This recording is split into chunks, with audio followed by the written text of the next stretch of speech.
Mr. Miller, I didn't have a chance to do the homework last night because, well, I don't know if you know this, but my dad passed away. It's just been really hard to do anything. Date of passing? Sorry? When did he die? 2011. Ooh. Yeah, I have a 1-year expiration date on freebies for the dead and dying. Are you serious? There'll be other opportunities. Your grandparents can't stick around forever. Have a seat. Okay, class. The young Mr. Lincoln. Uh-huh. Round one, fight!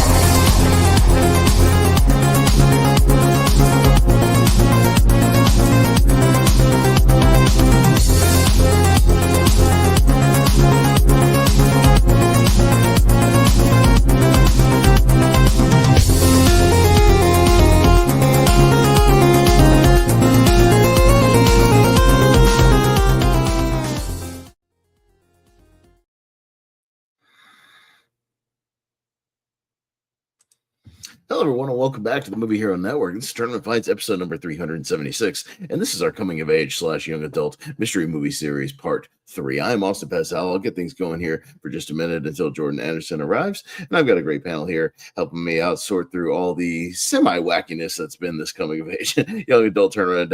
It's actually turned out quite well once we've kind of parsed out some of the sillier movies, but we'll have a little more fun tonight. So I'll bring in Malcolm Lay. How's it going, Malcolm? It's going good, and yeah, it should be a lot of fun today. Like, there's lots more traditional coming of age / young adult movies in this one. So yeah, which is why I have a whole lot of blind spots, and it's this one more than any other one tonight. But we'll see how that goes. Again, not my particular bag of movies and my go-to genre, but yeah, we'll parse it out and see how it goes. We got Brian Nussbaum. How's it going, Brian? It's very good. Why is always my thing, but I do enjoy some coming age movies and see what happens tonight. Yeah, for sure. And Mr. Jonathan Caro has been with us for a couple of these. How's it going, Jonathan? Hungover from a few nights ago. Ugh, yeah, man, that was a party. Woo! Mm-hmm. If you know, you know. Yeah. No, I'm doing really well. A good batch of movies here tonight. Watched 5 for this, so let's see how this goes. Yeah, thankfully 4 of them were short. So yeah, okay, like that always helps. An hour, half. Yeah, that definitely always helps. Yeah, I've got a decent amount of blind spots tonight. I'm not gonna lie. There's some more kind of traditional YA and coming of age stuff here tonight, but we'll sort it out and see how it goes. Yeah, how it's been going so far is last week we started this tournament, and Jordan took a bunch of stuff from Flickchart that kind of broadly come into the coming of age / young adult genre, including some ones that, I guess if they had young adults or school or something in them, counted. But hey, to be fair, once we've kind of sorted that all out, we've had some good kind of Sweet 16s and Elite 8s and whatnot. And we've gotten down to the nitty gritty of it. So it'll be the same thing here. We might have a few wacky matchups and some wacky movies, but we'll sort it all out. And the Sweet 16 from tonight will once again move on to the championship. We've already got 32 out of our 64, so we'll get another 16 here this evening, and then we'll see what takes the bracket here tonight. But we have had some good ones, wins so far. We've had Dead Poets Society and the Breakfast Club win so far, so we've had some good ones once we've gotten down to the winners. So yeah, if you guys are ready to roll, we'll get it rocking here, and I'll go ahead and pull up the bracket. I haven't really looked at much of the matchups here, but beyond the first couple, so we'll see how this goes. I'll scroll on over, and we'll get to Friday the 13th, part 3, 3D, and the perks of being a wallflower. So perks, yeah, the more traditional kind of, coming of age movie for sure. How right? is part 13 coming of age? We've already had some Weird Friday and Nightmare and some of these Halloween movies, things like that. I think it's because Flickchart take place around camp. Because they have a camp in it, or some vague young adults, that it counts. But yeah, it doesn't really matter. I'm the horror guy, and even I'm not really going for these, Brian. You know what I mean in this tournament. Makes sense. Look, Brian, they do not come of age, if you know what I mean. Yeah, they don't come of age because they don't live of age. Yes. Oh, no. So yeah, we'll put through Perks real This is quick. one of the stronger ones for sure. Yeah. Perks. So we've got everything, not everything everywhere all at once, just everything, and High School Musical. So, all right. Well, Jonathan, kick us off here tonight. Okay. Everything. Remind me, this is the movie about a girl with a disease, and Nick Robinson cannot be with her. Okay. Yeah. Okay, so basically they communicate with each other, if I remember correctly, but they cannot get close to one another, even though they like each other a lot. And they go on a journey, they go on this trip. I'll be honest, it was fine until the reveal, and it basically sunk the whole ship for me. It's not a good movie. And even though there are good performances from Amandla Stenberg and Nick Robinson, the reveal just didn't do it for me, and it really ruined the whole movie. High School Musical, I'm not the biggest HSM fan, but this is a good one. This is a good first movie of the trio, and it's basically your harmless musical here, and some fun performances, especially from Zac Efron. We'll see him one more time tonight. I can't believe I'm going to say this. I'm voting High School Musical. Okay. All right. Sure. Yeah, High School Musical celebrated 10 years this year for its anniversary. Oh my god. Oh, gosh. Yeah, I haven't seen everything. I do enjoy High School Musical. I do enjoy some of the songs. It's not my favorite. I like the third one more. Third one probably my favorite of the trilogy. But for this round, I'm going to do High School Musical. Sure. Yeah, I was 19 when High School Musical first came out.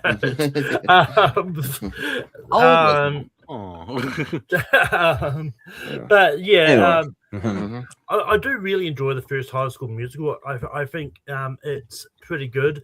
I did actually watch everything for this as well. And I mean, look, the reveal didn't bother me to the same extent. I mean, I think like for the most part, I do think it was a really good movie.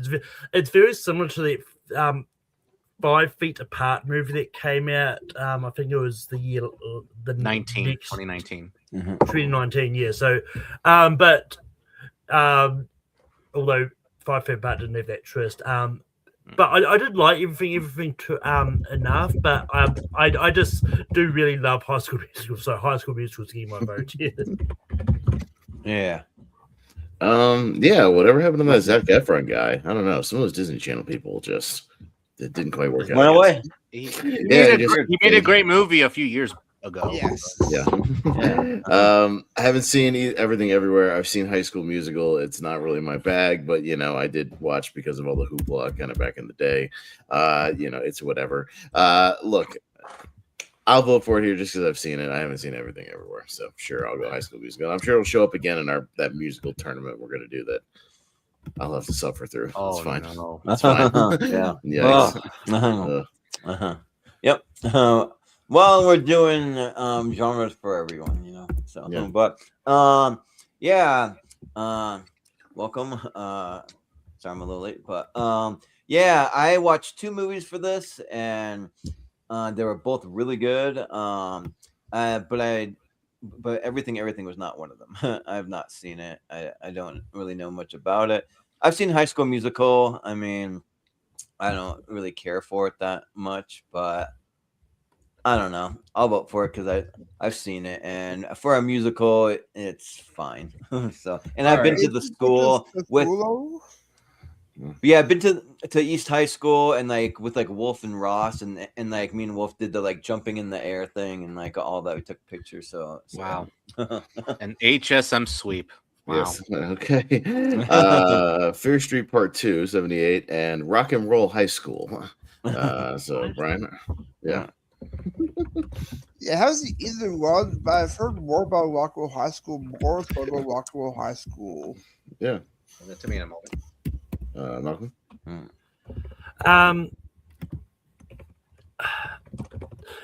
I don't know what Rock and Roll High School is, but I do like the original Fear Street trilogy, so I'm going to go with the Fear Street Part 2.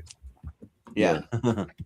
Sounds good. Austin. I watched Rock and Roll High School not that long ago. Actually, it's a really fun movie. Like it's almost kind of a kind of satirical and parody-ish in parts, for what it is. And it's got the Ramones in it. It's got a whole Ramones soundtrack. PJ Souls is fun. It's another, I think, Curtis Armstrong movie because he was in every kind of late 70s, early 80s comedy for what it is. Like he has a thing where they play it completely straight, where he has a office in a bathroom that people come and see him in, things like that. It's got some weird elements to it. It's a strange movie, but it's a fun movie. So and I've only seen the first Fear Street, so I'll go Rock and Roll High School. It's a fun movie. Yeah, I'm seeing like. So I've never seen Rock and Roll High School, but I've heard about it. I'm seeing Joe Dante maybe attached. I don't know if he like had something to do with it, but he kinda is like an uncredited director, kind of. Okay. Yeah. But yeah, and I'm a big fan of the Ramones. Like I dig their music, like Blitzkrieg Pop. I Want to Be Sedated. Like all of that. Pet Cemetery. They're pretty awesome. And yeah, I mean, I would watch it. I just like haven't had a chance to get to it yet.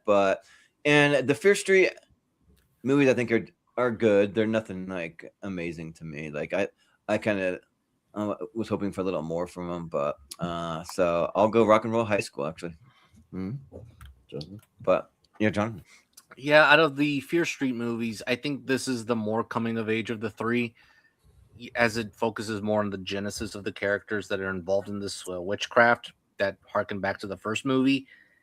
A little few cliches here and there, but yeah, it's good. It's good enough, and it's a very good movie about the sisters as well.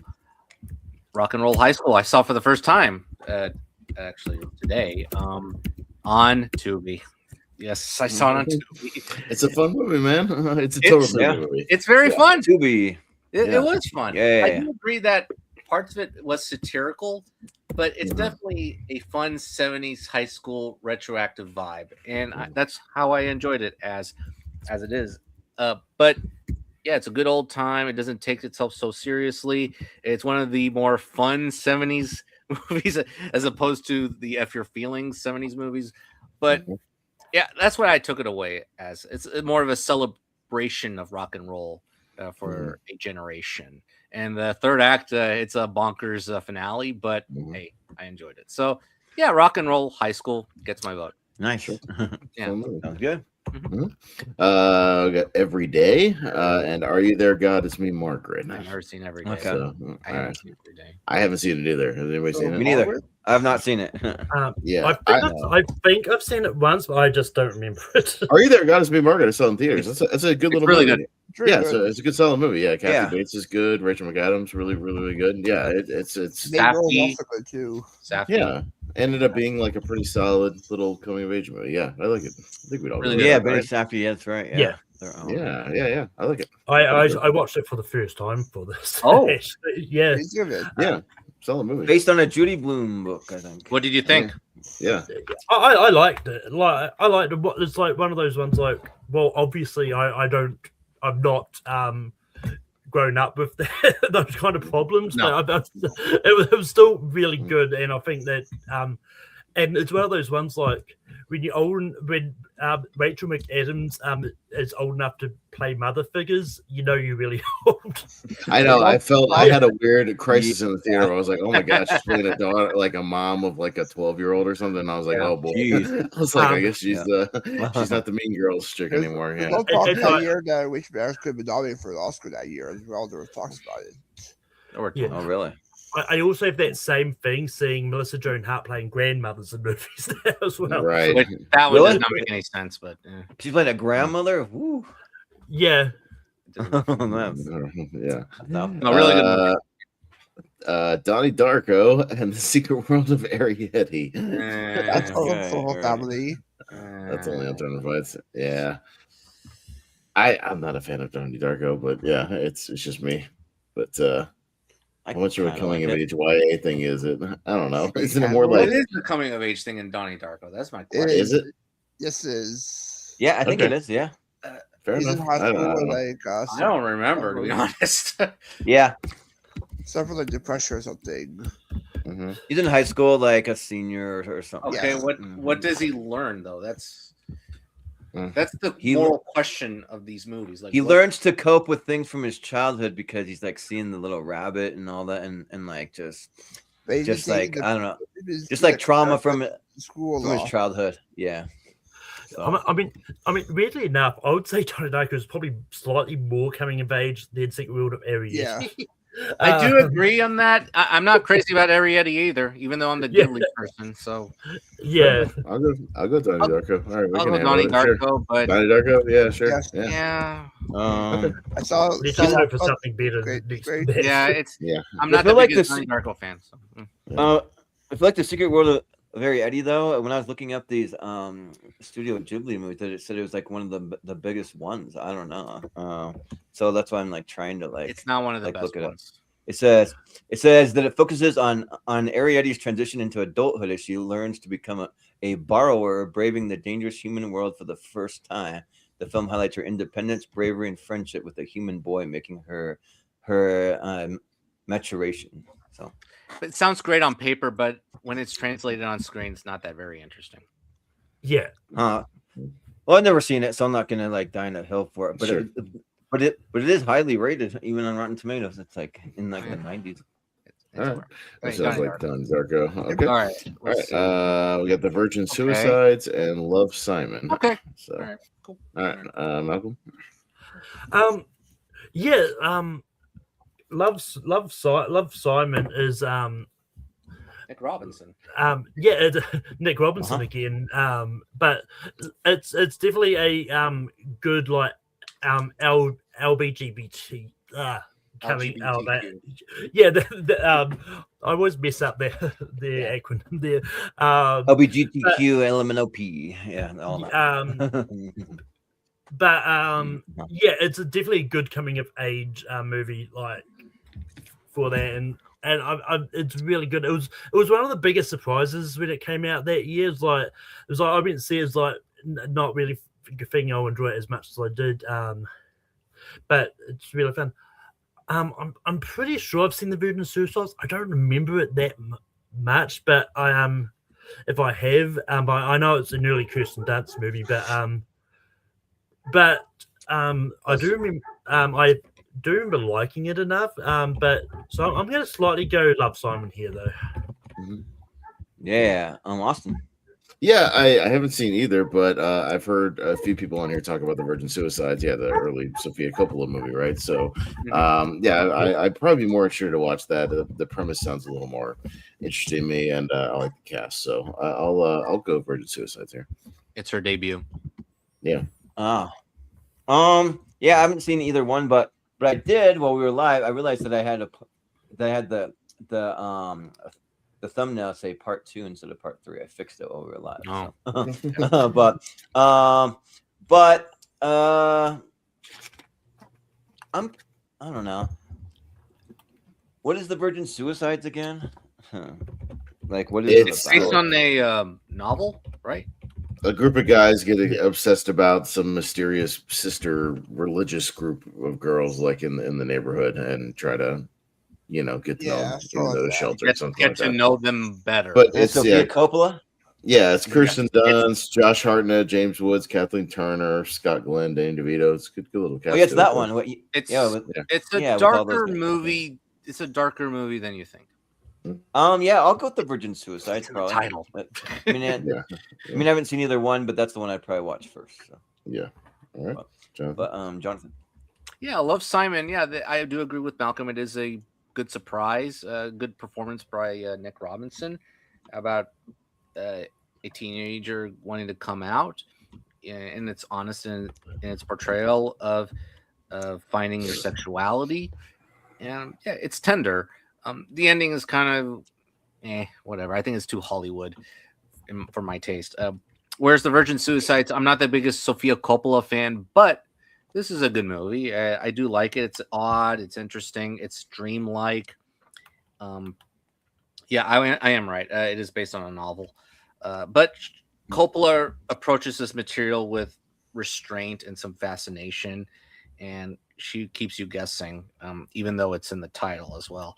But yeah, I think it's basically about how detached your expectations are into knowing girls, especially when you're thinking about sex, So it is close, but the winner will go to Coppola. I'm gonna go the Virgin Suicides. Yeah. There you go. I'll just go Brian? with the one that I've seen, which is not Simon. Has not seen Virgin Suicides. Okay, fair enough. All right, Virgin Suicides, and we'll go down to the original Twilight and Orange County. Yes, let's go. All right. This is funny. Yeah. I know Malcolm Scarborough says he loves Twilight. That's fine. We get it. Jeez, this is hard. I wonder what I'm gonna vote. Yeah. Yeah, right. Sure. No, me first. No, I have seen a couple of the Twilight movies. Yeah, it's not my bag. I get why people like them. It's fine. But I almost played something from Orange County, but I couldn't find anything like short or concise enough to play. It was all like really long stuff online, but mainly for Catherine O'Hara, because R.I.P. Catherine O'Hara. She's very funny. Should have played one of those. Yeah. On the like DVD, you can find them all online. They have these things called interstitials, and they're like little things of him doing a little like he's like pretending to write his letter to Stanford, and then like Jack Black comes and screws it up and says something wacky or something. Yeah. I like Orange County quite a bit, and you know what the best thing about it is, Jonathan? Man, it's like 80 minutes. It's a quick movie. You're in and out, and I like it. And yeah, Catherine O'Hara, R.I.P. She's very funny in that movie, so I'll go Orange County. I've seen it. Jordan? Yeah. Catherine O'Hara is great. She kind of plays like the mom that's like the wino mom kind of thing, and yeah, she's quite good. And when he's like, "Mom, money can't buy you happiness," he's like, "Yes, I can." Or yes, it can. I had sex with Bob for you, for all of you. And it's like an old guy in like a wheelchair that's like decrepit or something. And yeah, the movie's really good. Like Harold Ramis is pretty funny. It's like the dean of admissions, where it's like, hey, I just realized something. We are the same height. That is neat. Or like I love you so much, and because they give him the wrong pills because he wants like a pain pill, and Jack Black gave him the wrong pills. And then Ben Stiller's cameo, like he's like, "Why don't you wear any pants?" He's like, "Well, to take them off to run faster through the flames." And he's like, "What's your name?" Joe John. Your name's Joe John, or what's going on? Yeah, it was pretty fun, and just like a kind of coming of age because he's transitioning into college and he really wants to be a writer. So and I'll work with this guy Marcus Skinner, but. And Twilight is Twilight. It's shiny vampires, a love story. Sure, I'll go with Orange County. Jonathan. Twilight. Look, this movie about Paul Newman and Gene Hackman, man, they really came of age. I mean, yeah, reflect really on life, but Susan Sarandon. Oh wait, I'm sorry, I was carried away there. Okay, this Twilight. Yeah, it's a best-selling novel. It had to be made. That's it. I mean, hey, I'll say this: it started Robert Pattinson's and Kristen Stewart's careers, and they've been making better material ever since. So hey, that's great. Hey, he was in the Batman, so you got to start somewhere, It is right? Yeah. Where's Orange County? I'm not as high on, but. Yes, I do agree. It's coming of age because he has to chase his dream to secure his future. But you have to leave home to go to the university of your dreams. Yeah, I don't think Colin Hanks was that great, and Jack Black was a little too dim-witted for my taste. It gets carried away. But I thought the supporting players really made the movie special. Like one of them you mentioned, Catherine O'Hara. I think she's great. Lithgow, Harold Ramis. Leslie Mann, we'll see her again in another movie.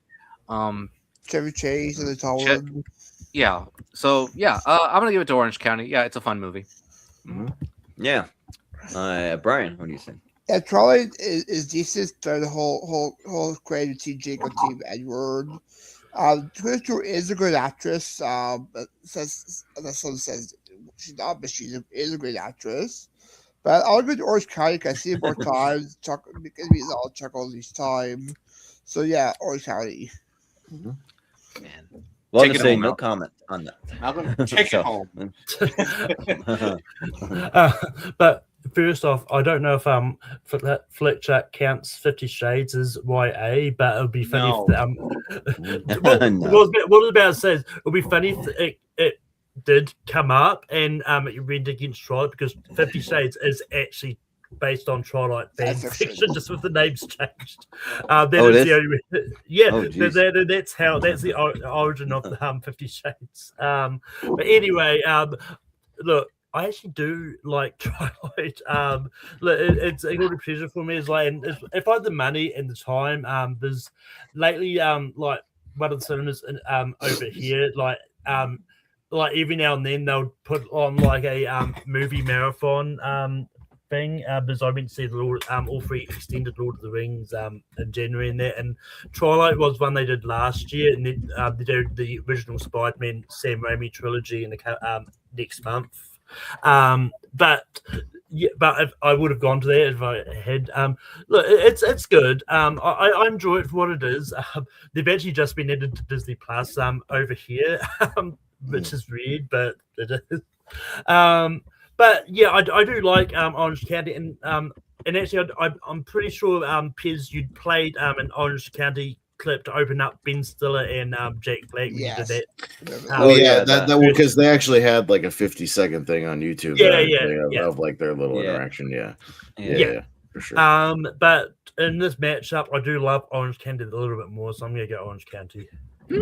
Yeah. All right. Okay. Got the Edge of 17 and the Fundamentals of Caring. So, all right, Jordan. Dang, I got to go first because I watched the Fundamentals of Caring for this, and it's really good. It's just the main kid, which I can't remember the actor's name. Roberts. Yeah, I think that's his name. Yeah, Craig Roberts. You can keep talking. I'll look it up.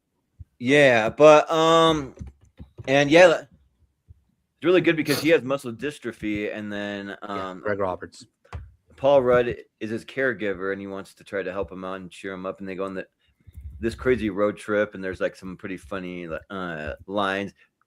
The joke to me actually like hit, like he has one where he's like, so I'm gonna call the Make-A-Wish Foundation, and I'm gonna get you Katy Perry because he really likes Katy Perry. And then what do you want to say while she's doing you? And he said, or no, what song you wanted to sing while she's doing it? And he's like, I don't know, Firework or something. But and then Selena Gomez is pretty good in it too, as a supporting. But the Edge of 17 though is so good. I love the Edge of 17. I'm a big Haley Steinfeld fan, and I think like even her chemistry with like her and Woody Harrelson in it, and then I like the guy that plays Irwin in it too. I think he's really good. The Edge of 17 for me is a heavy favorite in this tournament to maybe like win at least this one. I mean, I don't know if it's gonna win the whole thing, but it's really, really good. And just her and also her friendship with Haley Lou Richardson too, and like how that all plays out. And so yeah, it's really good. And also shout out to Kira Sedgwick for being I think her mom. So I'll vote Edge of 17. Really given the theme of this one, I think it's got a good shot tonight. We'll see how it goes. But yeah. I also watched the Fundamentals of Caring for this, and it's good. It's a good movie. It's not up there with some of the stronger road trip films, but it is a coming of age movie where he learns that there's more to life than being confined in his apartment, even though his life is very limited due to his condition. And Paul Rudd, okay, so this is one of those rare coming of age movies for adults where he's trapped in misery, and understandably so, because he's coping with the loss. And they basically learn from one another on this road trip. And based on that camaraderie, that evolving camaraderie, it works. And they both give good performances, Paul Rudd and Craig Roberts. They joke off one another. I thought Selena Gomez, I thought she was kind of a cliched character. I don't think she was needed. She's just there just to be of love interest. And also there's another character, a pregnant lady, I thought initially was a cliche, but when you see how her arc wraps up, it helps another person's arc. So yeah, and I like the resolution for one of the characters at the end. So I liked it. Where's the Edge of 17? I think is a strong coming of age movie, very well done. Very funny, a funnier movie than expected about a sister just being in misery after catching her brother and her best friend having sex. It's funny. So, yeah, Haley Steinfeld, this is one of her best performances. So I'm going to go The Edge of 17. Really good movie. Yeah. Brian. Yeah, it's been a long time since the Edge 17, but I actually do enjoy Fundamentals of Caring. I find it kind of underrated in Paul's filmography. To the road trip aspect. And George, I forgot. I was surprised to mention they go to Salt Lake City as well. They mentioned his father there. But Nice. yeah, Dr. Harvest of Fundamentals of Caring. Yeah. Malcolm, what do you say? I do really enjoy the Fundamentals of Caring. I think it's a really good coming of age movie. Age of 17, I think is fantastic. Like, I think it's one of those ones that I'll go back and watch every now and then. Age of 17 is my vote. Yeah, and Austin. No, I've got a lot of blind spots in this tournament, but I have seen the Edge 17 at least twice, and yeah, it's a really solid one. And yeah, the chemistry between Woody and Haley really makes that movie something good. So I'll go Edge 17 for sure. I haven't seen Funny. Thinking about that. It's very funny. I can't remember. There's another one where like Woody Harrelson plays like a kind of like a teacher mentor, but I don't know if it's on this tournament or the next one. But it's Hunger Games Catching Fire and 13 Going on 30. Okay. So Jonathan. What? Okay. So 13 Going on 30. Yeah, this is essentially the female Big. That's what it is. But not as good. I am sorry to say that. This is going to be a hot take. I don't think the chemistry between Garner and Ruffalo works. I don't think so. I do like their last moments in the end of the movie. Yes, it's very nice. But for me, somehow they don't click. I felt like Ruffalo didn't want to be in this movie. Whereas Garner? Garner's having a lot of fun. I actually liked her performance, her individual performance, and her banter with Judy Greer is funny. Catching Fire, it's a really good movie. This is the best of the Hunger Games movies. It's a lot of stakes, a few great actors. Speaking of Woody Harrelson, yes, Woody Harrelson, he's in there. But I was in a bunch of these. I was specifying the addition of Philip Seymour Hoffman. He's great here as Plutarch. Yeah, I think that's his name. Yeah. He's great, and it features one of my favorite quote of the series. Look at them. They're holding hands. I want them all dead. Donald Sutherland as Snow. I'm going to go Catching Fire. Yeah, this is my favorite of the series. Yeah. Brian, what do you say? Yeah, I do enjoy 30 Girls 30. I do agree, Jonathan. It's a female version of Pig. Yes. I actually don't recognize that till now. Like, Eddie Circus pops up there as her boss. Brie Larson shows up. Towards childhood or the sleepover scene. But Brie Larson shows up? Yeah, she does. Yeah. Yeah. I don't remember. So she plays like the sleepover girl at the beginning. In the beginning. Oh, okay. All right. Yeah. I also do enjoy Judy Greer in there as well. She's a lot of fun where she pops up. But I agree, Jonathan. Catching Fire is the best of the Hunger Games films, as well. Also, Julianne Moore shows up in there as the side. No, Mockingjay.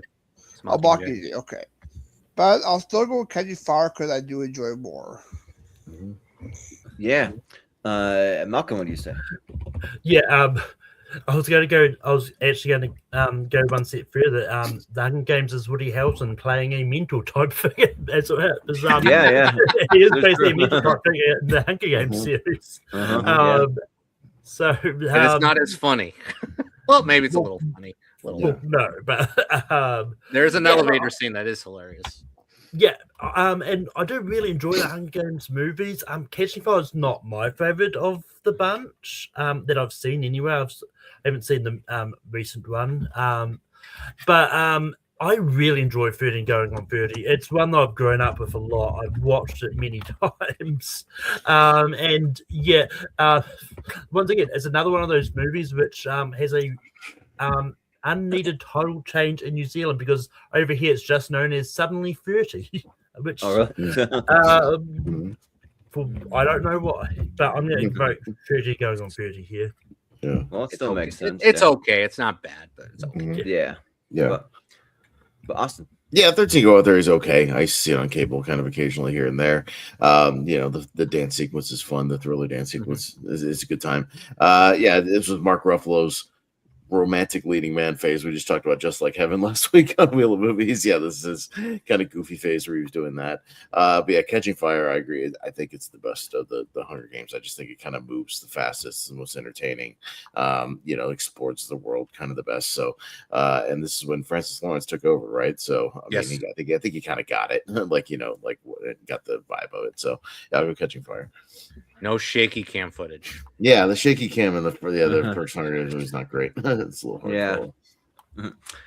Well, 13 Going on 30, that's just one my sister grew up watching all the time, and so I've seen it probably because of that. It's not really my style of a movie. I think it's all right, but the Hunger Games, like all of them are, like, I'm a big fan of the Hunger Games, and this is kind of more so one where they're like going beyond the Hunger Games to like go after the capital. They're kind of starting to like have a revolution, which I do kind of appreciate, like one of the taglines where it's like the spark of revolution, the danger of hope, the harsh reality that there are no true winners in the arena, only survivors. So the that kind of makes sense. Like, it's just about surviving, because in this one it's like they kind of show that they don't really care like who wins, really. I mean, they do, but just because they want to put them on display and all that, but like they just like, this is where they really find out that that the people in charge of the Pan Am and all that are just sick. They're just like people that just do it for their own pleasure, like whatever demented reasons they have, and so they're going to take them down. So yeah, I'll go with Catching Fire. Friday Night Lights and Save the Last Dance. So, okay. If you think about it, a sports matchup. Kind of. Yeah, kind of. Yeah. Everything is a sport. Yeah. Yeah, Brian. I'm not sure to go either one of these. I haven't seen the last dance. I watched the spoof version of it, and that's flick. But I'll go farther less because I've seen it, and I haven't seen the show though. But I do enjoy the film, so Farther Lights. And I think that's the show poster, right? Is that the TV show poster? Is it? I don't know. I don't think so. I thought it was the movie one, but I could be wrong. Because there's no love interest in the movie. I'm just saying. Okay. Maybe. I don't know. I think that's Maybe. yeah, that's for the TV show, I think, but that's fine. That's fine. Where's Billy Bob? Yeah. Uh-huh.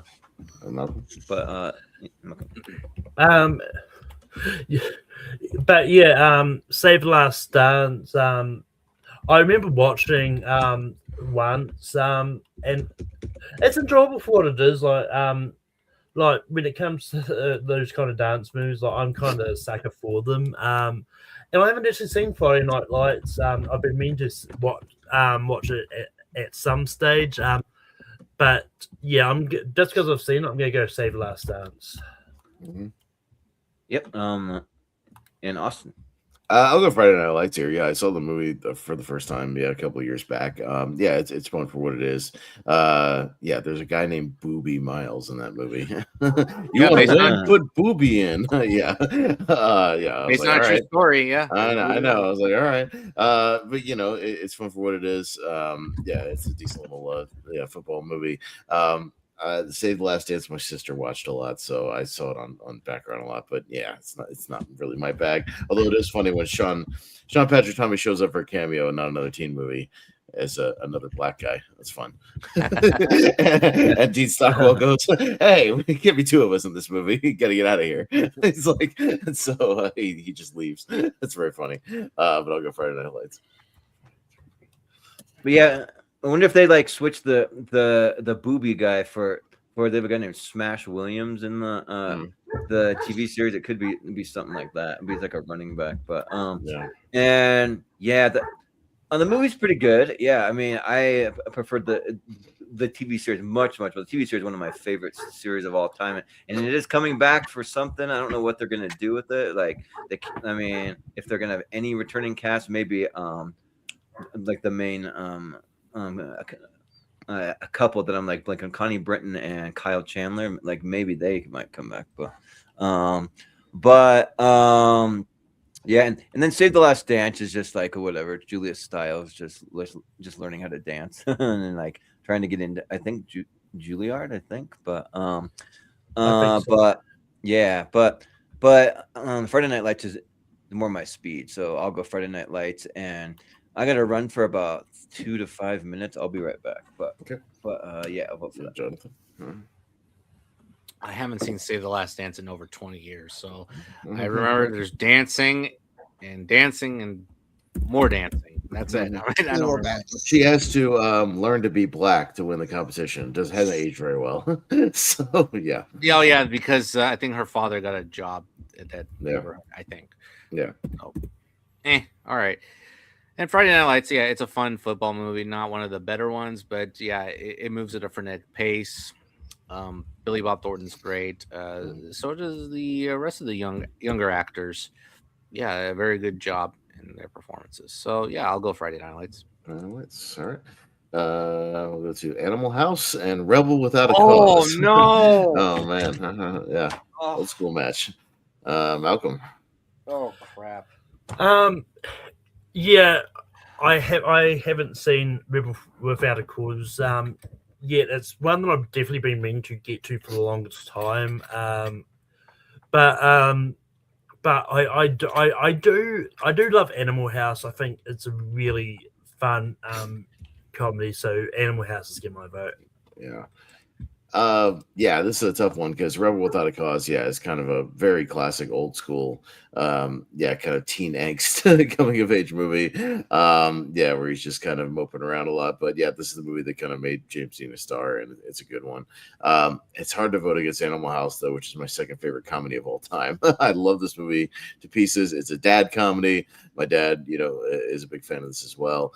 And yeah, amazing ensemble of characters. It just really, really works. So, and yeah, guys that have to kind of learn to grow up and mature a little bit, here and there. How much they do, I don't know. I mean, Bluto does become Senator Blutarski, so I guess he grows up a little bit, according to the end credits. So, I'll go with Animal House. What is this? Yeah, Jonathan. This is a shame because I was rooting for both of these to go to the championship. Okay. So I'll start with Animal House. I don't think it's like the funniest comedy ever, but there's some jokes and scenes that make me laugh out loud, and they all have to do with the Dean. Dean Wormer, one of John the Vernon's one of the great asshole characters, like actors of all time. He's so good. One of the funniest quote unquote comedic villains in history, and every scene with him is great. Mr. Blutarski. 0.0. That joke is stupid. Is no way to go through life, son. Yeah, I could quote his lines almost all day. So yeah, he's great. The stuff with the fraternity, it gets a little old at times. It's not my bag. I thought the climax after the revelation of the report card, it's a little long-winded. The opening scene with Tom Hulce and what's his name who plays Steven First. Thank you. As Flounder. Yeah, that is hilarious. I like the rich fraternity to say, and this is bank, the newspaper, and this is blank, back in the corner. We've already met. Oh, we have lots to talk about. Yeah. Now, Rebel Without a Cause. This was a big blind spot, and I watched it tonight. Actually, I wrapped it up, and it's a very good movie about teenage angst and youthful rebellion. This is what I call also the movie featuring stars that died at a young age. Because James Dean died at a young age. Salmoneo, who's great in this movie, died at a young age, and also Natalie Wood. I don't know if Brainstorm is in the latter series, but we'll talk about I don't know if we'll talk about that movie because obviously it features Natalie Wood. You know that iconic death. Well, ironically, but yeah, I thought it was a very good movie. It could have been great if it weren't for the slow 30 minutes, the opening 30 minutes. But the rest of the movie does hit when that plot kicks in regarding the race and the hoodlums, and it is a strong film. So yeah, it was a very good movie. Probably my favorite first time watch for this. I think it's very good, not great, but yeah, I'll go Rebel Without a Cause. I think it'll lose to Animal House, but hey, Rebel Without a Cause gets my vote. All right, Brett. I'll go with Animal House. I do love the comedy, love the score. The opening theme is great. The whole theme for it. Also, great college comedy. I'll go Animal House. Okay. Jordan. So like this is the part where like other people don't like me for it. I don't like Animal House. I think that, like I watched that movie and I don't laugh even once. Like, Do you want to excuse movie, yourself for 5 more minutes? Yeah, you can go back to whatever you're doing. That's fine. I'm like, I'll say continue hosting. I'll keep I hosting. just don't get like it. Some of the humor is kind of gross out humor. It's just kind of weird, and it's just I don't know. The party stuff is kind of like it's so outdated to me that like from my generation, even trying to put myself in the shoes of that time, just doesn't really like do much for me. I'm just like It's for the 70s. So yeah, it's just harder for me. But Rebel Without a Cause actually, quite like quite a bit. Like James Dean, it's really tragic that he passed away at such an early age because he was a phenomenal actor. Just like just really shows that kind of like the like angsty teen vibe and then like the whole like the drag racing stuff is a lot of fun and yeah, but the movie's a lot kind of darker than you would think though. It's pretty like just very dark. But yeah, and also my grandpa when he was young, he looked a lot like James Dean, and he rode motorcycles and stuff, and there's a picture of him kind of posing like James Dean and stuff. So I'll go through Without a Cause. I'm glad they didn't. They ended up stopping that movie they were going to do, and they're going to do AI James Dean or whatever. I know. Yeah. Please no. Charlie Bartlett and The Perfect Score. Yes. Okay. The Perfect Score is you want to talk about outdated. That's way more outdated than Animal House, in my opinion. I agree. Charlie Bartlett's a better movie. I'm going to Charlie Bartlett. Jordan. I've never seen Charlie Bartlett, but The Perfect Score is one of my guilty pleasure movies. I've seen this movie about 24 times. I've seen it so many times, and just them like trying to steal the scores for the ACT or the SAT, I think it is. But I remember seeing it in theaters actually, and like Chris Evans and like Scarlett Johansson, like who would have known what they would have had down the road. And then Erica Christensen kind of plays the like preppy girl. Brian Greenberg's like one of his friends, and like the guy that like plays the like Asian that's always smoking weed and getting high and all that stuff. And Matthew Lillard's in there as like an older brother, and then I appreciate they have an NBA player, Darius Miles, that gets to do some acting and like pulls up in the Cadillac, listen to like Lil Jon and stuff. And like they just pretty much devise a plan to sneak in, get the SATs because it kind of like determines all their future, and so they want to go get it. I've never seen Charlie Bartlett, but I do love Anton Yelchin, so it is one on my list to see. But I'll go with The Perfect Score. Animal House does that entire plot of The Perfect Score in 5 minutes. Do they steal the SATs? Yeah, they steal like the mimeograph thing with all the answers on it, and they get the wrong one. They do that whole plot in 5 minutes, and they all fail. Yeah. Yeah. Anyways, There you go. Jonathan. I rest my case for that movie. The Perfect Score is just shallow emptiness. Nothing works. Nothing. It's nothing. It's the abyss. It's basically the dark abyss. And did you not take the SATs in high school? And I realized how I think I had to to I admit myself to did, college. and I studied, and I had got a really good score. It's not that hard. Yeah. It's not that hard of a Well, test. It's called Well, some studying. people aren't like really equipped for test taking. That's kind of like the Sure. point. There are people that have a hard time with tests. I don't know. Look, there is a decent plot about this kind of stuff out there, but this is not it. It's not very good. Charlie Bartlett. Okay, we're knocking one of my first time watches really quickly. Charlie Bartlett, I watched for this on Tubi once again. Hey. The thing is that with Charlie Bartlett, yes, Tubi, Charlie Bartlett. So I liked it enough because of the second half. I think it tries too hard. I think it's tonally confusing because the director borrows from numerous coming of age styles from like Alexander Payne and Wes Anderson and John Hughes, and it just didn't want to find a lane. I think more from Payne, and it needed a writer like Alexander Payne to be stronger than it is. But narratively, it did grow on me as his character becomes this self-appointed therapist for the students, and it's an interesting plot. And his chemistry with Kat Dennings is good, but the second act with Downey Jr. it turns the movie around because he's an alcoholic principal. It's seemingly funny, but his stern personality is revealed, and it's kind of eye-opening, and it also kind of ends like Pump Up the Volume. If you've seen Pump Up the Volume, you'll know.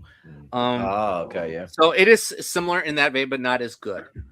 But yeah, I think it's an honestly marginally good movie. So I'll go Charlie Bartlett. Yeah. Brian. I'll go to more coming of age film with Charlie Bartlett. No. Yeah, over in New Zealand, SATs don't exist. But Good for you. Yeah.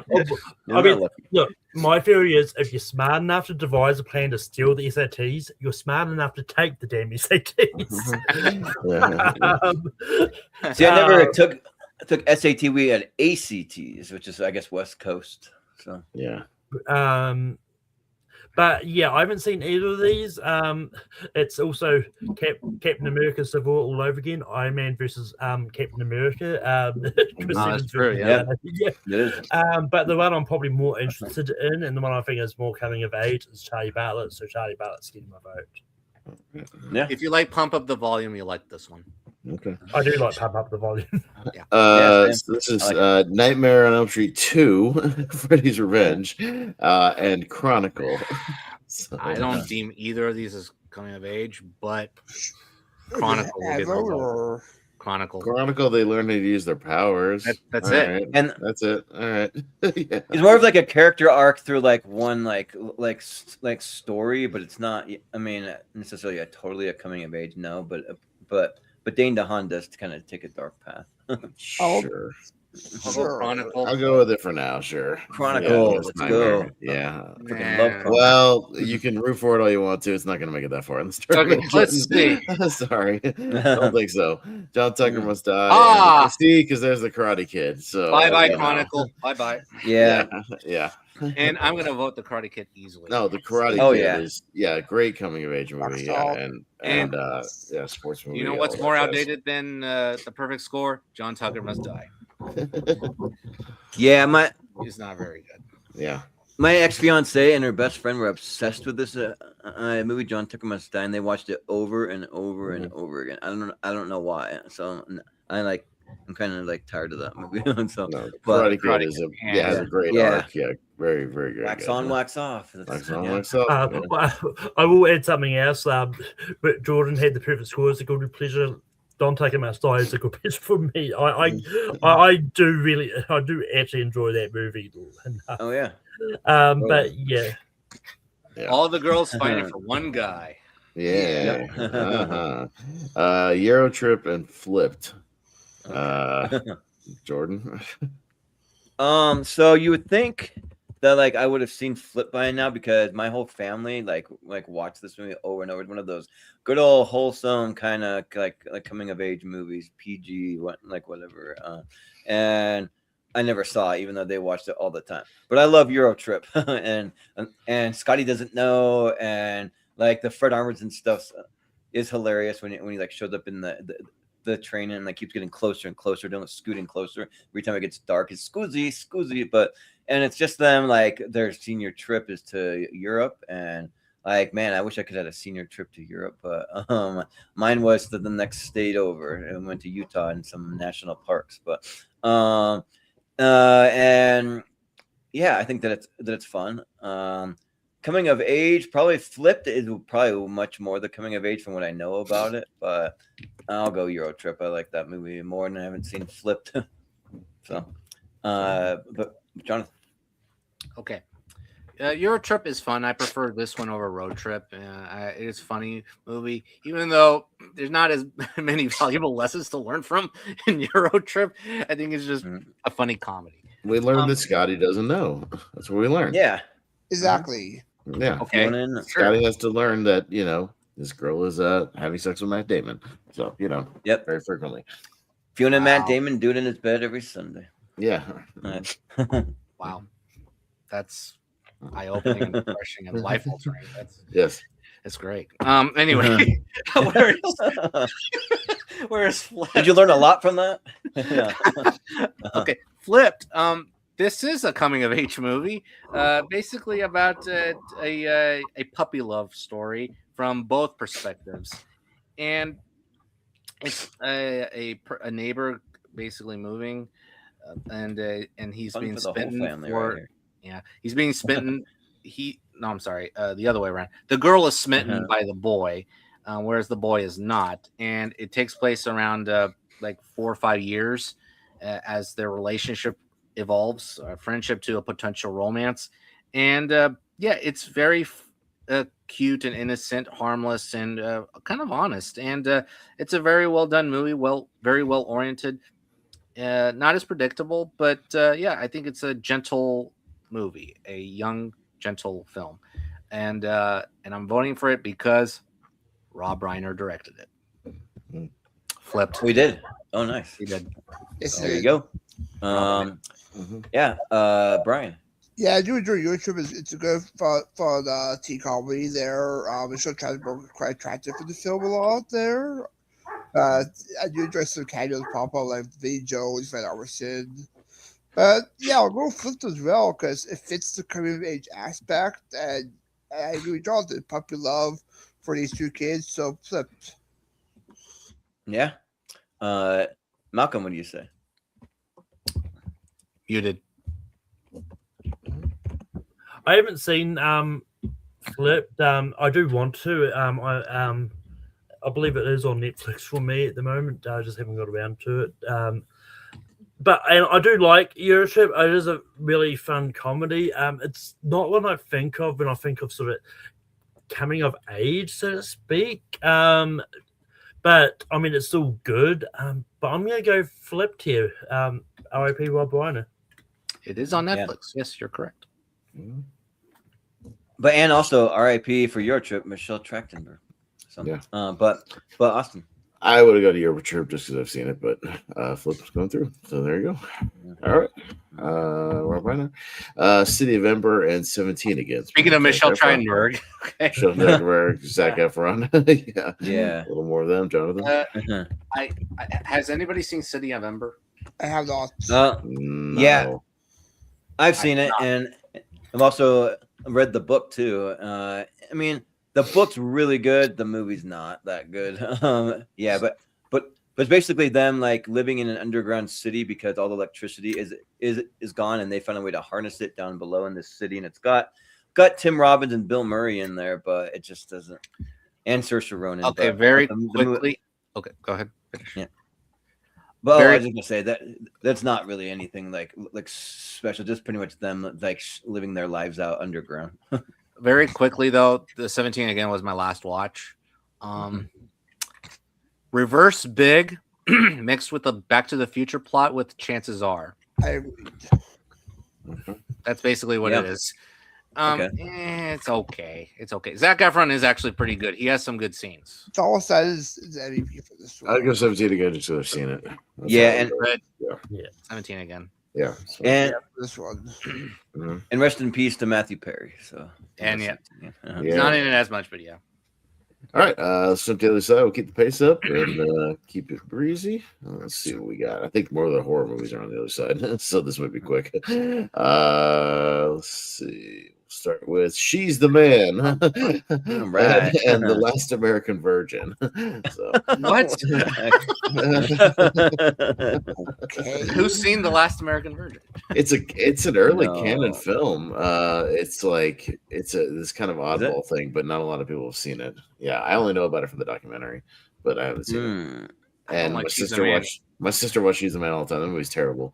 But- so, yeah, It just says that they're high schoolers out to lose their virginity any way that they can, and they go on like crazy schemes to try to lose. I'm their actually virginity. it's got kind of a cult following. I've heard it's decent for what it is. So Yeah. I would watch it over watching She's the Man again. That's for sure. Well, she's the best, like, based on Shakespeare Yeah. adaptation, Midsummer Night's Dream. Yeah, but then the Last American Virgin, one of the girls gets pregnant and has to go through like an abortion thing. That's the consequences of sex. Yeah. Yep, it is. It's a valuable yeah. lesson for these Yep. teenagers. Yes. Yep, it is. So Uh-huh. You know what? Just for that, The Last American Virgin. Sure. Why not? yeah, same here. I'll vote for that too because She's the Man, isn't it? It's not good. I mean, Yeah. I would have voted against Last American Version because it stars Brian Peck. Enough said. Oh. Oh, Yeah. Mhm. Anyway, It does. Weird. All right, the first time and almost famous. So Jonathan, you can start proper this time.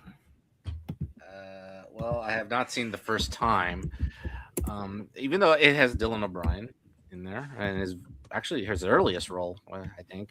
So, yeah, I haven't seen it. And Almost Famous, yeah, it's a great coming of age movie where he's searching to become somebody. He's searching to become he's a journalist, a research journalist for Rolling Stone, and yeah, it's very insightful and life learning, especially when he's on the road, and also life learning for Kate Hudson's character because she also comes of age in this movie because she's a hippie, a young hippie who's basically hanging out with the band. So it's very interesting, and insightful and great. So I'm gonna go Almost Famous. Yeah. Brian.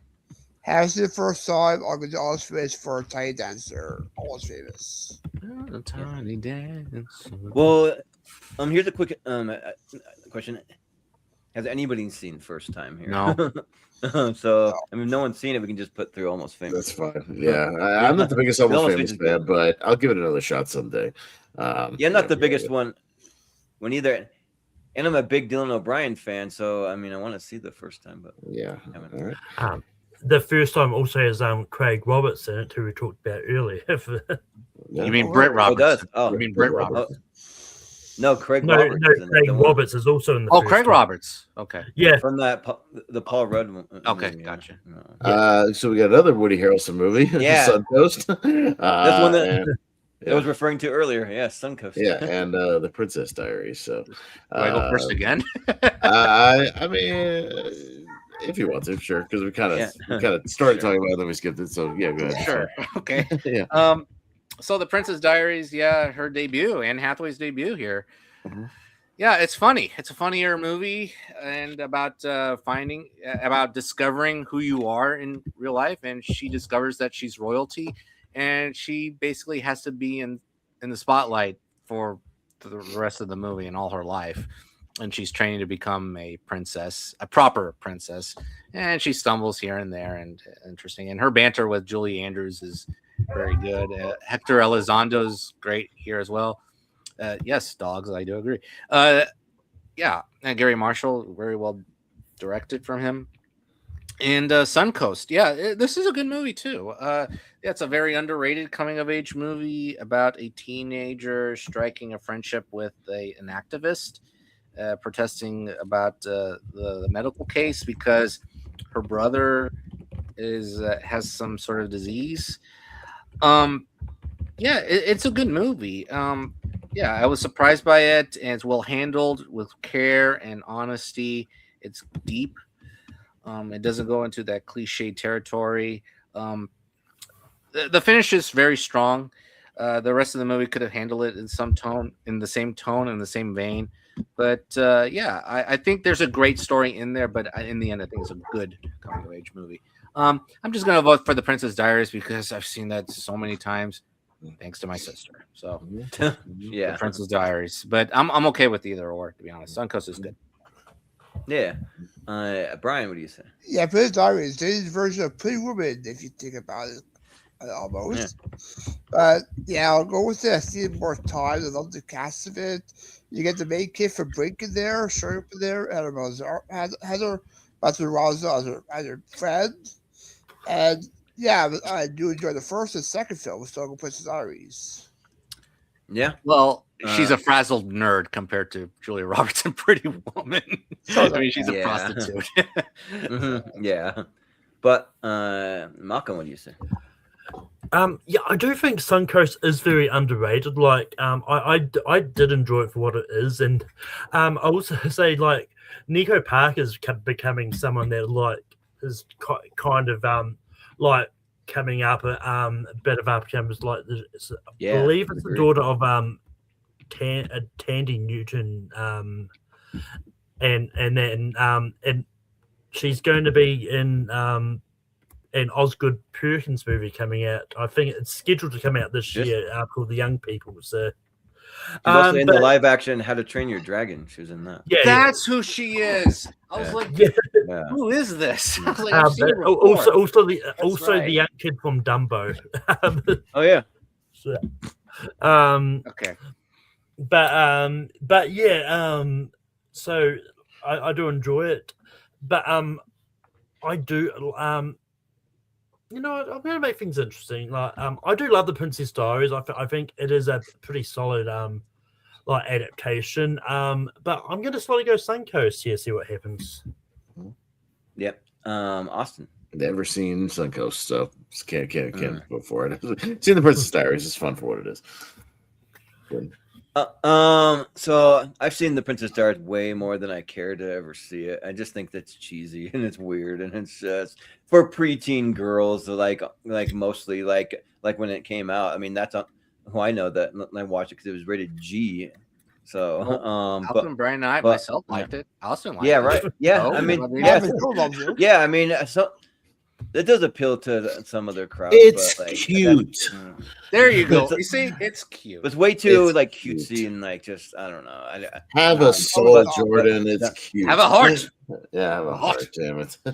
Well, I have a heart because I love Suncoast, and Suncoast is great. It's so good. Like I absolutely adore this movie, and Laura Linney plays a great like role as the mom, like one of the best kind of like mothers in a coming of age movie in a very long time for me. Also, like Woody Harrelson, like he's just full of positivity, like the whole entire time, being pretty like uplifting to her situation. And then like Nico Parker just like wants to be a teenager and wants to be a little rebellious, you know, and like they're like having a party, and she gets caught having a party when her mom comes home because her sick brother's in the hospital, so her mom's constantly spending time over there because he's on life support, and I also deals with the famous medical case Terry Schiavo, which is like a thing where they were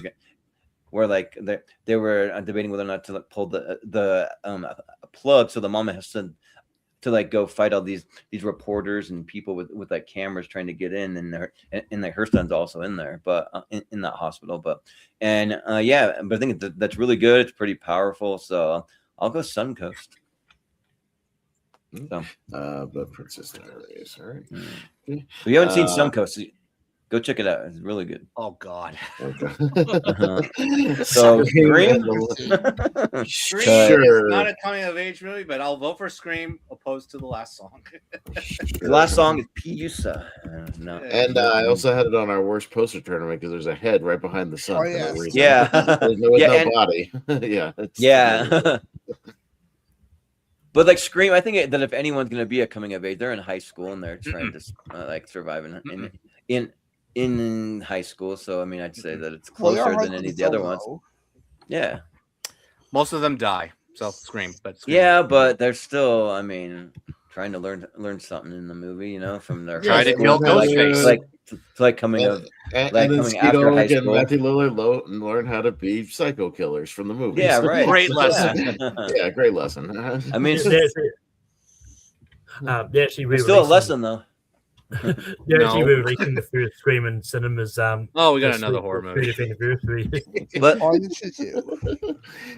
But just because it's a horror movie does not mean it can't be a coming of age movie. Just saying, like you can't just poo poo on all the horror movies. We can poo poo on them in this tournament for the most part. Yeah, I can. Even I'm the horror guy, and I I'm can. gonna I'm gonna trust Austin actually with this. Yeah. Or, Like if it's a coming of age movie, they can span different genres for coming of age. You know? Sure, but some of them are blatantly not. I'm just saying. I mean, Final Destination 2 less so. Final Destination 2 has nothing to do with coming of age. They're just young adults. Yeah, they're trying to cheat death. That's I wouldn't classify your adult either. But to be fair, I had some spots to fill, so I just picked movies with young all, people. Yes, very much old people, older. Yeah, You can tell on this though. Yeah, they are older. Yeah, yeah. I've never seen Jawbreaker. So Jawbreaker's one of those I've like seen it. 90s, 90s kind of. They kill a guy with a jawbreaker and he chokes to death, and then they have to try to figure out what to do about it. Like, how they're gonna not get. Is it like Heathers? It's kind of like Heaven's kind of like dropped in Gorgeous in the way as like it's one of those really weird mix. More like Drop Dead Gorgeous, yeah. Doesn't look good either. All right, let's just move Jawbreaker. Was very 90s like styles. It's very 90s. Yeah. The Jamie Presley group and Not Another Teen Movies kind of riffing on Jawbreaker a little bit. Okay. A little bit. Yeah. I'll see it for kicks, but yeah. OG Nightmare on Elm Street, The Art of Getting By. Okay. Okay. I don't know what The Art of Getting By is. I guess it has Freddie Highmore in it, so there you go. Never seen it. It's very low, like rated though. It's a 20% on Rotten Tomatoes, so it can't be that good. Yeah, it's a romantic comedy for trailer. I'm just gonna pass Nightmare for now. But Sure, for now. But again, some of these I'm not gonna put through very far. Yeah, just because I've seen it. You know for what they are. Halloween 4. I've seen it. And Final Destination. Halloween. I'd say Halloween, maybe to me, but Danielle Harris is at least thrown into a situation where she has to grow up very quickly, but to escape her uncle, but her crazy uncle. But yeah, Final Destination 3 has 0 learned lessons in that movie either. Yes. Yeah. I mean, are they teenagers or are they adults? That's my question. In that one, they are actually in high school. They are high school students. Okay. So I would have argued for Final Destination 3 for that reason. Because they are like at least high school age, but yeah. But at least Halloween 4 has she's a child and she gets kind of thrown into a situation. I would vote for that, but we can. I'll go Halloween 4. I'll go Halloween 4. So it's really up to Jordan. Let's do 3.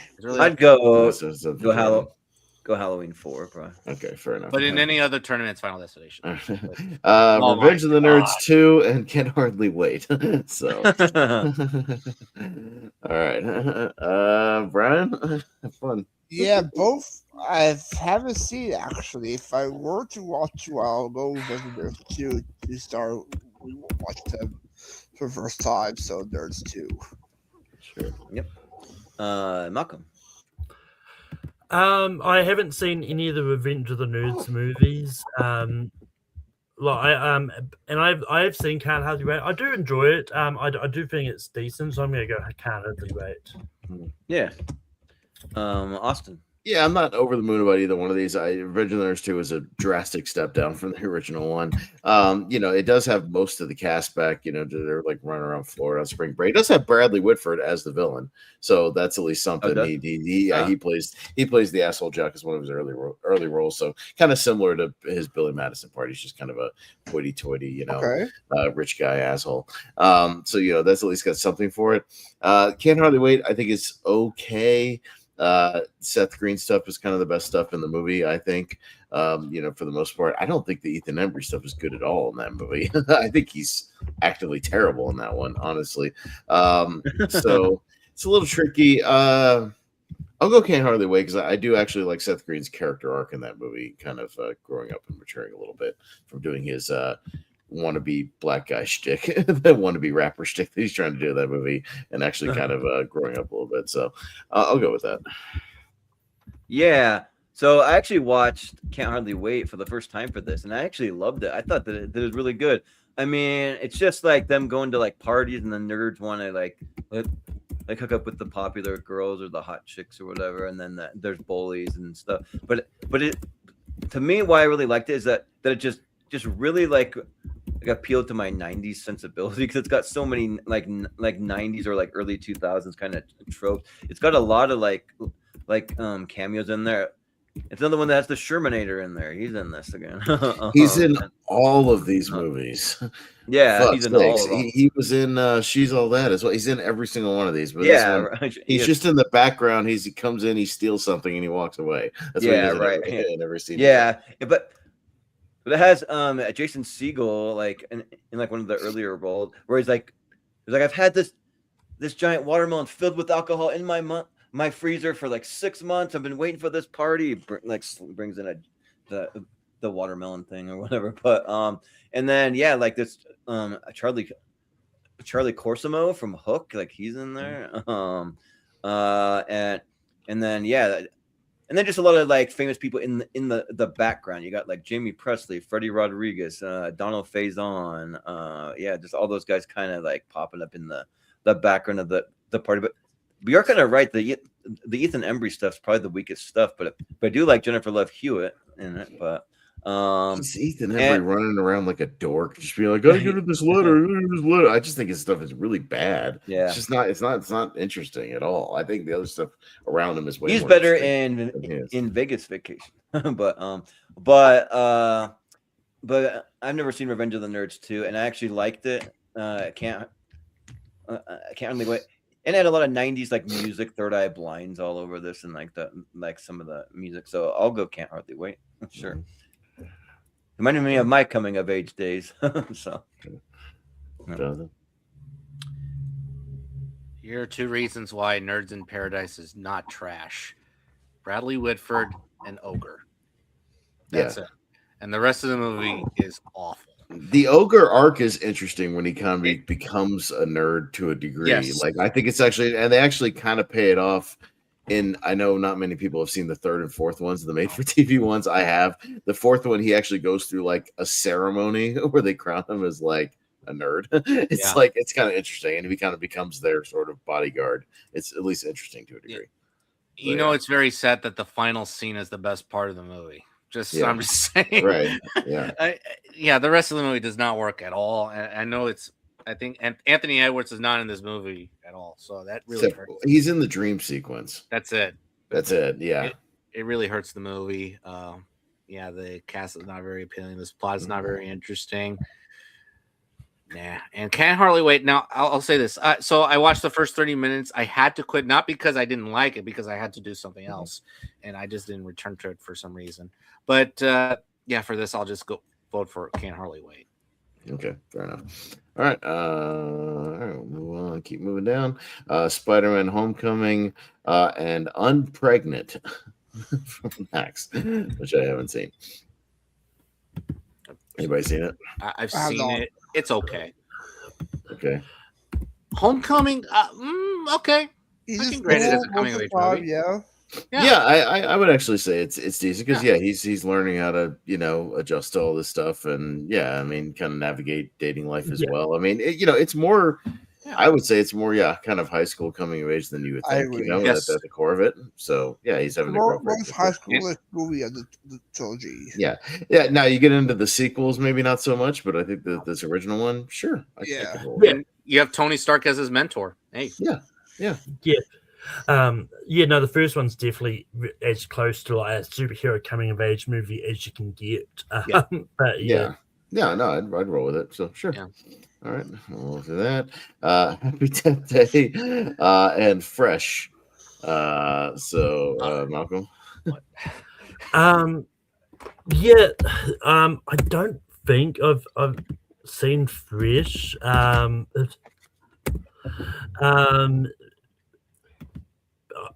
mean, I've seen the other Fresh that came out. The Cannibals movie. I haven't seen this Fresh. But I mean, look, I do like Happy Death Day, and it's one of those ones like, I'm pretty sure like she is of the young adult age and that. So I'll go Happy Death Day because I've seen it. I will say, at least in the Happy Death Day, Tree, the character, has a little bit of thing where she goes through, a journey of her kind of understanding her parents a little bit more and having a little more appreciation for her dad and stuff like that. So there's at least a little section of the movie about that, more so than the sequel, at least. So I'll roll with that, but I haven't seen Fresh, and I know you guys talked about it. I think it was in the 94 thing. Yeah. I just haven't seen it yet. So Happy Death Day. Jonathan? Okay, I could buy that. Yeah, because when we saw Happy Death Day to You, I thought no, that's not a coming of age movie. But this one, kind of, sure. I mean, she has to learn about figuring out who the killer is, in this time loop. But in the end, it's fine for what it is. It's still a fun movie. It's a fun horror film. Whereas Fresh, I did see Fresh. It is a coming of age movie focusing on a boy that runs drugs for gangsters and has to help his family, get some income. But the whole movie plays like a chess lesson, a chess match, and it's very ingenious in that aspect. And the boy who plays Fresh gives a very good performance, Sean Nelson. And I do qualify Fresh as a coming of age movie, and it's a very good one, very strong film. So I'll go Fresh. Yeah, Brian. Haven't seen Fresh, but I see Happy Death Day to You a few times, and you enjoy it on the comedy aspect with the horror elements in there. I'll go Happy Death Day. Oh man, okay. Jordan's gonna be disappointed because he does love Fresh. I don't know if he's that disappointed. I know he loves Happy Death Day too, as well. He loves Happy Death Day. Yeah. Jason goes to hell. And Footloose. All right, so Footloose. Footloose. I'm not a big fan of Footloose, but I'll put Footloose. Yeah, I'm not a fan. Jason Goes to Hell has nothing to do with coming of age. It doesn't even have that many young people. The main guy is he's way older, and he's dealing with the younger kids and making fun of them in the movie. It has. What the fuck? No. Kevin Bacon was dancing all over Jason's grave. Yes, 100%. All right, Bridge to Terabithia and Twilight Breaking Dawn Part 2, I think. Terabithia? Is that 2 or 1? I can't remember if it's 2 or 1. I think that's Part 1 because the post Part 2 is okay. It's the start of that fight. Yeah, Part 1. Bridge okay. to Terabithia automatically. Yeah, I'd go Bridge to Terabithia, even though it's very depressing and halfway through. It's more YA mismarketed for sure, at the time. But Breaking Dawn. Yeah, Part 2 I could almost get behind because it gets a little bonkers and crazy. But Part 1 is boring. It doesn't do anything for me. Yeah. They have sex for the first time. Yeah. Yay! It's wonderful. I mean, just quickly to touch on Brian's comment, all the Twilight movies are young adult, they're all young adult books, so they all. Well, they're YA books, yeah. No, I don't have a problem with them being in a tournament. I'm just not a fan of them. That's all. Yeah, that's fine. I go Bridge to Terabithia. Yeah, but my sister had a visceral reaction to the sex scenes in that. She read all the books, and that sex scene goes way more over the top than what it does in any of the books. Well, they had to be careful. PG-13. So they have to edit around it. Yeah. All right. Yeah. You missed a heartbreaking matchup, by the way, Jordan. We'll get to it. Oh, what was that? It's this one. Fresh and Happy Death Day. Oh no, yeah, that is a heartbreaking matchup because I almost maybe would have gone Fresh almost. Just for the you still would have gone 3-2 anyway. Still would have been 3-2, yeah, even then. Jessica Gazelle Footloose. That was silly. Malcolm had a great joke, by the way. I want to see that crossover post now Footloose and Friday the 13th. 16 Candles and Final Destination. Look, 16. Look, man, I'm the biggest fan of the Final Destination, the original one, but I love the cast and whatnot. But 16 Candles is much more the traditional kind of coming of age stuff. Almost 100%. Everybody in that class dies. Yeah. You don't get a chance to come of age. Yeah, exactly. Say Anything and the Fear Street Prom Queen. Fear Street Prom Queen is awful. That's a terrible movie. It's bad. Terrible movie. And so Say Anything here. Fine. anything. Yeah. Say It's fine. anything. OG Okay. Hunger Games and Goblet of Fire. There you go. There's a classic YA Okay. matchup. So there you go. Me, yeah, I mean, but if it's coming down for me with Hunger Games over Harry Potter, I'd watch the Hunger Games movies over the Harry Potter stuff. But yeah, I do think that the Gary Ross direction could use some fine tuning, which is why I'm glad Francis Lawrence took over. But still, I like the world they set up and the story arc. So I'll go Hunger Games here. Rather watch any of those than the Harry Potters personally, but I know you guys feel different. Jordan? Yeah, it's kind of interesting. I think both of them could have used like maybe a different director, because even like Goblet of Fire, Mike Newell or something. But the Goblet of Fire is my favorite book, and so I do kind of have an affinity for the Goblet of Fire. It is kind of one of my ones that I like just seeing adapted into the movie, because I mean you don't really have any Quidditch stuff. I mean you have like some like they go to like a Quidditch match in the beginning, but they don't have it like at the school. They're not playing it. They do a Triwizard tournament, and you got Robert Pattinson again. He's in a lot of these these YA stuff, and yeah, like I think that it's pretty good. I think that it's fun. I like seeing all the like drum strung or string or whatever you call those, that other school that comes in, and like they're doing like all the kind of proper like the marches and the different things to the music, and then the other, when the men come or the boys come in, they're like flying around and like doing cool stuff and doing like acrobatic stuff. So it's fun. And then Hunger Games too. Like this is like my favorite stuff from the Hunger Games, because like for me, I like watch these movies to see a fight to the death, and these kids got to fight in the Hunger Games, and like them, and I think that's really good, and you get to see like Katniss and Peeta, and you get to see like I forget the little black girl's name, but like she's Rue. It's just, yeah, like Rue, yeah. She's a sweet character, and that's where you got the little like the little like whistle thing, and they're putting up the fingers and all that, and yeah, I think it's really good. So probably, as much as I do like Harry Potter more overall, I'm gonna go Hunger Games. Okay. Okay, so yeah, Hunger Games. It's a good movie that started the whole franchise up. Yeah, I do agree. Gary Ross' direction is shaky as hell, and it's distracting. But it's some compelling performances, especially from Jennifer Lawrence. She sells this movie, gets it started alongside Woody Harrelson and Josh Hutcherson. Yeah. And Goblet of Fire is very good. I'm just gonna move on Harry Potter because we moved on a Hunger Games movie already. So I don't think we have. I think this is maybe the only one in this tournament. So Harry Potter will get my vote. Yeah. Brian, what do you say? I want to go to Harry Potter, actually. I do enjoy that one, and yeah, it's just too bad Gleason and Matt Moody, who I do enjoy there, on the Goblet of Fire. Mm-hmm. Malcolm, what do you say?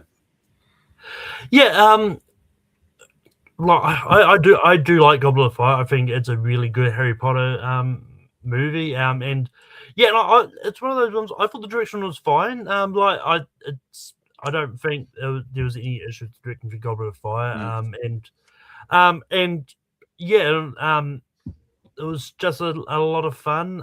And yeah, it's one of those ones that like if they're going to make any of the Harry Potter books into 2 movies, they should have started at Goblet of Fire, because like all the books from Goblet of Fire onwards are really long. But it's like I think they included what they needed to for Harry's like story specifically, because I know some people are upset about the whole like subplot of Hermione's elf rights movement and stuff like that.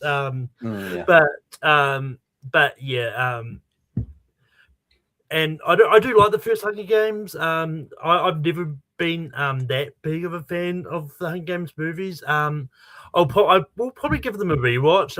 And when the new one comes out this year. But for now, I'll go Goblet of Fire. Okay. Yeah. But also, don't mind me. I'm just went and got some ribs for dinner, and it's like the messiest thing you can eat on camera. But sorry. Yeah. So you can just watch me get food all over my face while we do Yeah. this. Well, it's a good thing I'm running the bracket and the stream, Yeah. so it's fine. Yeah, I'll take care yeah. of it. Over the Edge and To the Bone, which I've never seen either one. I haven't seen either one. Yeah. Mm, I looked at that poster for Over the Edge. I was like, "What is this?" I was like, "The poster at least looks." I know what To the Bone is about. I think it's Over the Edge. that To the Bone is Keanu Reeves, right? Is that it? But it doesn't star him. It stars Lily Collins, though. So Lily Okay. Collins. But he is in it. Yeah. But Yeah. Over the Edge, actually, yeah, I don't know what that is about. It's says a group of bored teenagers rebel against authority in the community of New Grenada after the death of one of their own. It's on Okay, Tubi. Over the Edge. It's on Tubi. Sounds good. Let's see. Tubi. And it stars Let's see. Matt Dillon in it. I guess he's the main Yeah, guy. Matt Dillon. So okay. Let's see. Cool ass poster. Tubi. Oh, and it's a 70s movie. Sold. All right. 79. Sure. Yeah, and 95 Sure, we can put minutes. it All right, through. sounds good. I'll put it through. All right. I'm fine with that, yeah. Yeah. I'll excellent. follow that too. Okay. All right. Why didn't I watch this? What the heck? Yeah. All right. I mean, just quickly, I haven't seen either of these. I was just reading about To the Bone. I'd argue it's probably slightly more coming of age because it does deal with like anorexia and stuff. But like, I haven't seen either, so I Over can't the say. Edge, to be fair, if you look it up on IMDb, coming of age is the first thing it has. I mean, I subtitle- wasn't arguing. I subtitle. wasn't arguing against Over the Edge Yeah. being coming of age either. I'll just say. Yeah. But Oh, wow. Well And- done. The trailer when that plays on IMDb just shows Matt Dillon punching a bunch of people, so I'm down with that. All Oh, right. yeah. Yeah. Wow. All right, let's cool. hit it. We'll get rocking. I feel the need for speed. All right, so all right, we've weeded out a few of these. We'll weed out a few more. All the winners of these will move on to the final bracket. So I got to pull up my little note app for that. All right, and otherwise we'll get going. Perks of Being a Wallflower and High School Musical. Jordan. Oh, this one's easily the Perks of Being a Wallflower. This may be my favorite movie in this whole tournament. Like, I think it's great. So Yeah. I wasn't here for it when we first voted, so I'll just say that. But yeah, Yeah. Perks of Being a Wallflower. Jonathan. Perks. Perks. Brian. HSM. Malcolm. This is actually really tough for me because I think both of these are great. But just slightly, I'm going to go Perks of Being a Wallflower. And I'll go Perks. All right, so Perks. Just the way that it handles mental like things that people Yes. deal with, and it's just really, really good. Yes. All right. Rock and Roll High School and Are You There, God? It's Me and Margaret. Jonathan. This is a tough one. We don't have that many female-driven coming-of-age movies, so I'm gonna go Margaret. Brian. Margaret. Malcolm. Margaret. I was gonna argue PJ Souls is the main character of Rock and Roll High School. Rock and Roll High School. Yeah. That's true. No. And I'll also go with Rock and Roll High School. I haven't seen it, but I mean, I'm just okay on Are You There, God? It's Me, Margaret. So yeah. Okay. All right. I'll stick to my vote, but Rock and Roll High School is a very fun watch. Okay. Check it out. Oh, God. All right. It's Jesus, the longest title. It's Yeah, right. me, Uh, Margaret. Margaret. Okay. All right. Okay. Margaret. All right. Donnie Darko and the Virgin Suicides. oh man, Brian. two pretty What dark I've ones. seen, Darko. Okay. Malcolm. And I misspoke before when I said I don't think I've seen Virgin Suicides, but I actually have seen it, and I think it's more coming of age than Donnie Darko, Virgin Suicides. I'd be more willing to watch Virgin Suicides. I'm not a big fan of Donnie Darko. Jordan. I've never seen the Virgin Suicide, but I have seen Donnie Darko, and I do like it. So I'll go Donnie Darko. Ooh. And Jonathan. Mhm. Sophia, welcome to the championship. Virgin Suicides. Virgin Suicides. Okay. All right. Virgin Suicides. Okay. All right. And we'll go to Orange County and the Edge of 17. Malcolm. Oh man. This is actually quite tough for me. I'm gonna go Orange County. I'm gonna go with the slightly more traditional coming of age movie. I'm gonna go Edge of 17 on this one. Jordan. Yeah, these are two movies that I love. I think they're both really good, but I got to go with the Edge of 17. Jonathan. Haley Steinfeld, The Edge of 17. Okay. Brian. I'm gonna go Orange County. Okay, close one. All right, but Yeah, it's close. Edge of 17. Edge it out. Okay. All right. Oh shit. You're good. You're good. Oh, It my was just a black screen. That's cool. I know my tab disappeared. What the hell? I have no idea what happened. It did? Yeah. Oh, weird, because it's still up for us. It's still up for y'all, and I can see it on screen, but my tab is gone. Where the hell did my tab go? Whoa. Go to your history. Yeah, history. That's what you can get your tab back. Yeah. Okay. What the hell is it? That's weird. Huh. This is really weird. My tab is gone, but you guys are seeing it. This is very odd. Hold on. Yeah. Oh, that went away. No, I was removing it to see if it worked. Yeah. Shit. What the hell's going on here? All right, I literally can't see my tab. I have no idea what's going on here. Not zoomed out. Weird. I know, but it's not here. I can't see. I can't access it. Look, we're doing really well on time. I mean, you can resolve it. Hold on. Yeah. Hold on. Okay, now I had to go. Next match was one of the Hunger Games versus something. Okay, now I'm back on it, but I had to click on the Chrome thing down here. What the hell is going on right now? Okay. Weird. I'll have to fix it later. I don't know what's going on, but anyways, Your computer came of age, Austin, and so yeah, I don't know what's going on here. Okay. Anyways, Catching Fire and Friday Night Lights. I'll go Catching Fire. I'll go Catching Fire. Yeah. Whoever's typing furiously. Yeah. Right. Relax. Okay. All right, Jonathan. My hand. I can't. Catching Fire. Fire. Okay, Brian. Catching Fire. Malcolm. Catching Fire. Okay. All right. Animal House and Charlie Bartlett. Jordan. Charlie Bartlett. Okay. Jonathan. Greg, what is the worst fraternity on this campus? We're just talking about Delta, sir. All right. Anyway, Animal House. Okay. Brian. Or my favorite is the comedy Animal House. Malcolm. Just because I've seen it, Animal House. And I'll go Animal House. Let me write these down. But like, really, the only person who's ever kind of like been on my side about not like loving Animal House is Henry Sanchez for some reason. He was the only one that was like, and didn't like either. I kept trying to get him to rewatch it, but it never worked. Right. Yeah. Chronicle and the Karate Kid. Come on. Karate Kid. Yes. Kid is the coming of age movie. Karate Kid. Karate Kid. Also nominated movie as well. Okay. Yeah, I kind of hate. Supporting actor. I know that. I kind of hate that I have to put 1984 right next to it. That kind of annoys me. Right? Yeah, right. That annoys me. All right. Flipped and 17 again. Jonathan. You know what? You don't have to put 1984. The other one's Karate Kid Legends, right? No, No, I'm talking it's about Karate Kid with Jaden Smith is called Karate Kid. Oh, it is. Oh, Yeah. shoot! I forgot about that one. Shit. Yeah. it should have been called Yeah. the Kung Fu Kid, Yeah. but Because he's learning Kung Fu, not karate. Yeah, It should be the Kung yeah. Fu Kid. Sure. Anyways, you know what? For Rob, flipped. Brian. Even though I do enjoy Tulsa in 17 again, I'll go to Flip for Rob Water. Malcolm. Just because I've seen it 17 again. Sure, I'll go flip for Rob. Why not? Jordan. I'll just say that like ribs are delicious, but I forget how like little meat you get on the bone. Jeez. But I'll go with flip. Sure. That's why you just go to a barbecue place and order brisket instead. It's all meat. Yeah. Right. So, yeah. Well, right. you can watch it for the championship. Flip. Okay. All right.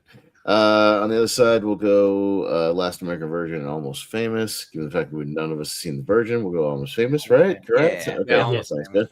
Yep. Okay. All right. Almost Famous. Okay. Famous.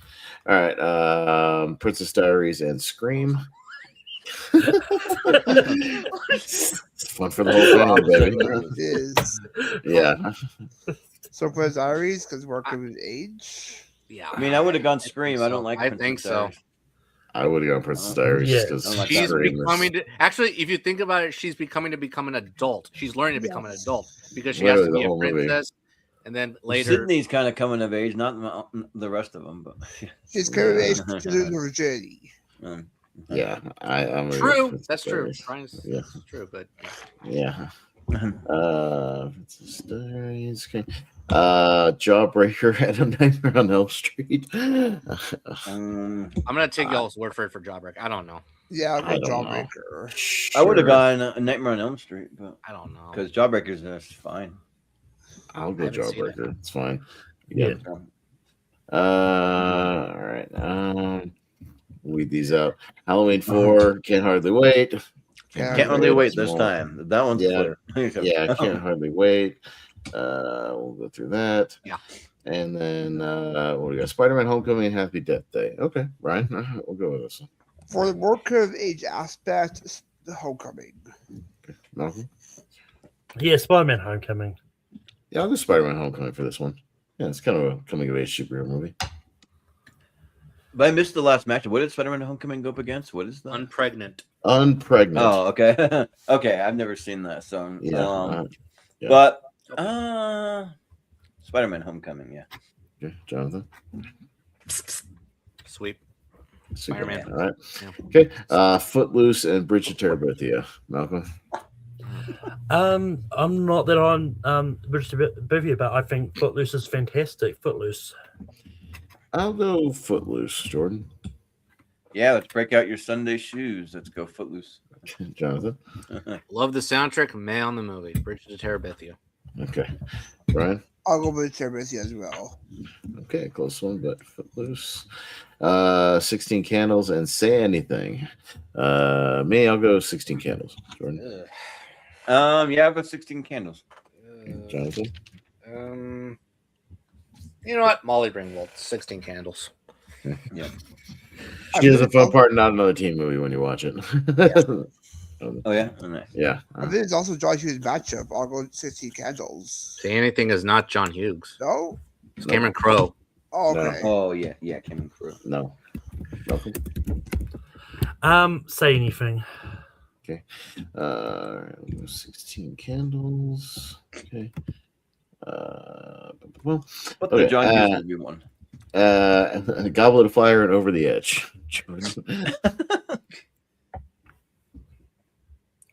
Jordan. Oh, I think you said Jordan. Jordan. Jordan. Goblet of Fire, because it's at least like the young adult. The adaptation. Jonathan.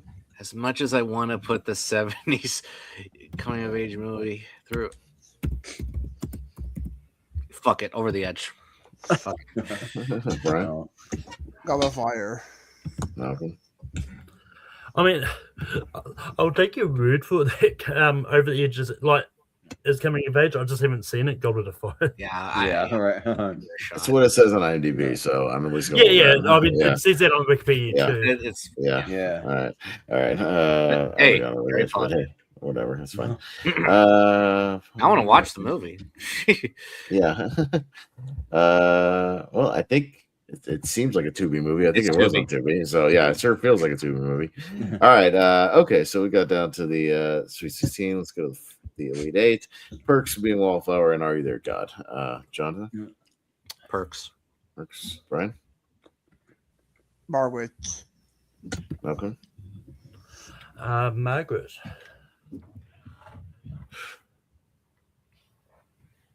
Come on. I'm not as high on Perks, but I'm not as high. Margaret's okay. I'll go Perks for now, but I'm not going to put it through super far. Perks is like one of my favorites in this whole thing. Perks of Being a Wallflower. See how far it makes it. Virgin Suicide, The Edge of 17. Brian. Edge of 17. Malcolm. Let's see that crossover. Virgin Suicides. Oh, Edge of 17. Jordan. Edge of 17. Jonathan. Yeah, it's featured in a great song. Yeah, The Edge of 17. Now that's going to be your conundrum. coming I up. know. Yeah, you're gonna have a that'll be conundrum. my on that. conundrum. Oh man. Yeah. Fudge. All right. Catching Fire and Animal House. Malcolm. Animal House. We'll go Catching Fire. Jordan. I'll go Catching Fire. Yeah. Jonathan. Yeah, I think Catching Fire is a little more young adult coming of age than Animal House. It's a good comedy, but I'll go Catching Fire. Yeah, Brian. I will go Apple House. Make sure you wear protective gloves when you go catching fire. Yes. Karate Kid and Flipped. Jordan. Oh, Karate Kid. Yeah. Jonathan. Karate Kid. Brian. Banzai, Karate Kid. Malcolm. Just go to the scene at Karate Kid. Oh, Karate Kid. Definitely. Yep. All right, so we're getting some good stuff here. Yeah. All right, so what's it fit? All right, Almost Famous and Princess Diaries. Jonathan. Almost Famous. Okay. Brian. Were they both within the same year or one different? Princess Diaries was 1 year ahead. 2000, 2001, so very close. Okay. Yeah. Close, yes. I'll go to see more times the Princess Diaries. Malcolm. Princess Diaries. I'll go Almost Famous here. I'll go with Almost Famous. Okay. All right. Jawbreaker and Can't Hardly Wait. So 90s kind of teen comedies. Brian. Can't hardly wait. Malcolm. Can't hardly wait. Oh, Can't Hardly Wait. It's not amazing, but I like it enough. Jordan. Wait, Can't Hardly Wait and Jawbreaker. Jawbreaker. Oh yeah, Can't Hardly Wait. Yeah, for sure. Yeah. Jonathan. I haven't seen it, but I'll sweep it. Can't hardly wait. Can't Hardly Wait. It's enjoyable enough for what it is. It's Yeah. fine. Breezy. Spider-Man Homecoming and Footloose. Malcolm. Footloose. I'll go Spider-Man Homecoming for this. Jordan. I'll go with Spider-Man. Jonathan. Hi, Peter. Spider-Man. Yeah. Brian. That's never a Spider-Cans Homecoming. Okay. It must be Peter. Yeah. 16 Candles and Goblet of Fire. Me, I'll go 16 Candles. Jordan. I'll go Goblet of Fire. Jonathan. Is that enough candles for the Goblet of Fire? 16 candles? I'll go Harry Potter. Yeah, do you want 16 Candles or the Goblet of Fire? Which is more Yes. fire? Mhm. Brian. The One Crazy Day Adventure, 16 Candles. And Malcolm. No, I don't think Harry was 16 at Goblet of Fire. But I'm gonna go Goblet of Fire. Goblet of Fire. Nope, but they put his name 14. in there anyways 14, somehow. yeah. Right? All right. Scroll out here. We'll go Perks of Being a Wallflower and Edge of 17. All right. So I'll play this just for at least for Jordan. I'll play your particular thing at least. yeah. There you go. What a predicament. All right. Okay. So Jordan, but you got to go first. You need the music. You need the who wants Gotta go to be a millionaire first. music. Oh there yeah. you go. Shoot, because they're both freaking good. Because I think that the Edge of 17 is kind of slightly a better coming of age for that character, but overall, I think Perks is a better movie. So I'll go Perks of Being a Wallflower. Okay. Jonathan. Yeah, these are both strong films. I'm gonna go Perks. Brian. I'll go Edge of 17. Malcolm. I'm not 100% certain, but I think there's a chance Perks might have won a tournament before. I'm gonna go Edge of 17. But it's gonna tell us someone in the audience to cough every time. I'm like, that could be A, or That's or you. B. Edge of 17. Yeah. I'm gonna go with the one I've seen slightly more. I'm gonna go Edge of 17. So, I don't know if there's one. all right, Edge of 17. I don't think Perks is one. I don't think. All right. I mean, they're both in the championship then. anyway, so That's true. there's still a chance. Yeah. So. Catching Fire and the Karate Kid. Jonathan. Ooh. Crane Kick, Karate Kid. Good. Brian? Karate Kid. Welcome. I'm not that on the Karate Kid movies. I'm gonna go Catching Fire. I'll give Karate Kid. Jordan? I'll go Karate Kid. Kid. Okay. All right. On the other side, Almost Famous and Can't Hardly Wait. Brian? Almost Famous has all service, so I'll go with Can't Hardly Wait. Malcolm? I only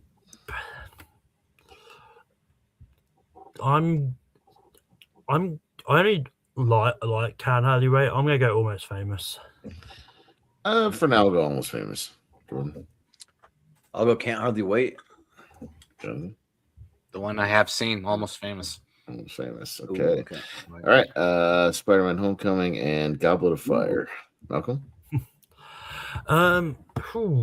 This is actually a bit of a conundrum for me. But Yeah. I'm gonna slightly go Goblet of Fire. Well, this Spider-Man. Jordan? Man, this is kind of a conundrum for me too. I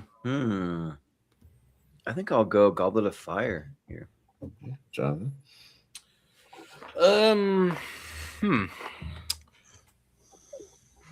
Goblet of Fire. And Brian? Homecoming. Plus one. All right, Goblet of Fire. All right. Okay, so on the left side. I like it. All right, on the left side, Edge of 17 and the Karate Kid. Ooh. It's a tough one. Yeah, this is a tough one because it is tough. Ooh. Yeah, fudge. Man. The other side, not as tough for me, but this one. Yeah. We don't see it as much, and we're going to see a Karate Kid again for the 84 ladder series. So I'll go Edge of 17. Sure, that's a good point. Let's go Edge of 17. Yeah. Jonathan? Get out of my brain, Austin. Edge of 17. I just thought about that. I was like, we are doing 84 like on the next one. Yeah. But I have to say this, 84 is kind of stacked. It is stacked, so it's going to be I- a tricky one. Yeah. Yeah. I mean, normally I wouldn't let anyone sway me that much, but I'm like, but this is like genuinely tough for me. I can't decide. 84 is kind of an amazing year, so I get ready. Yeah, for that it's one. tough. Yeah, I'm pretty sure Edge 17 has all service, so I'll go with Karate Kid. Malcolm? Just like the white-winged dove sings a song, sounds like she's singing. I'm gonna go the Edge of 17. Sure, yeah. Let's see. Let's check those facts. What Brian said. Okay. Steven I'm going to check that. I'm not I've positive. never but I'll for the look. movie never featured German fights before.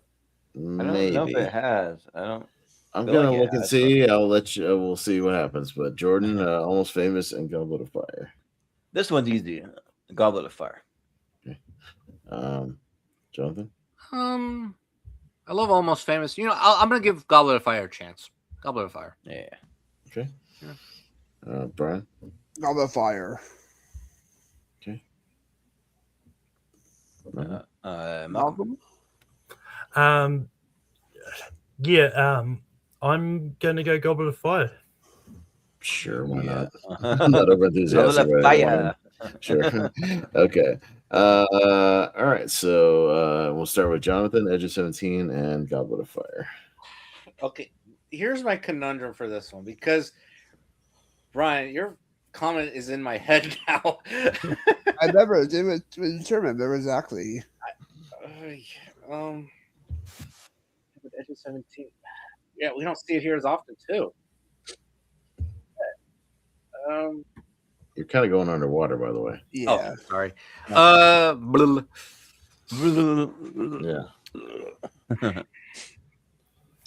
This is tough. I'm gonna go Edge of 17. Okay. Brian. Harry Potter. Shit. Malcolm.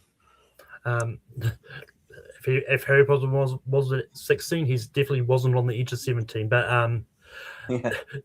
I mean, I don't have the other matchups gone like coming of age versus YA. Was this the first time it's been like coming of age versus a YA adaptation? This may be the first one.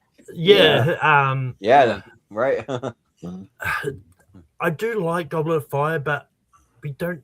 But Harry Potter's going to come up again. I'm going to go Edge of 17. I'll go Edge of 17. Jordan.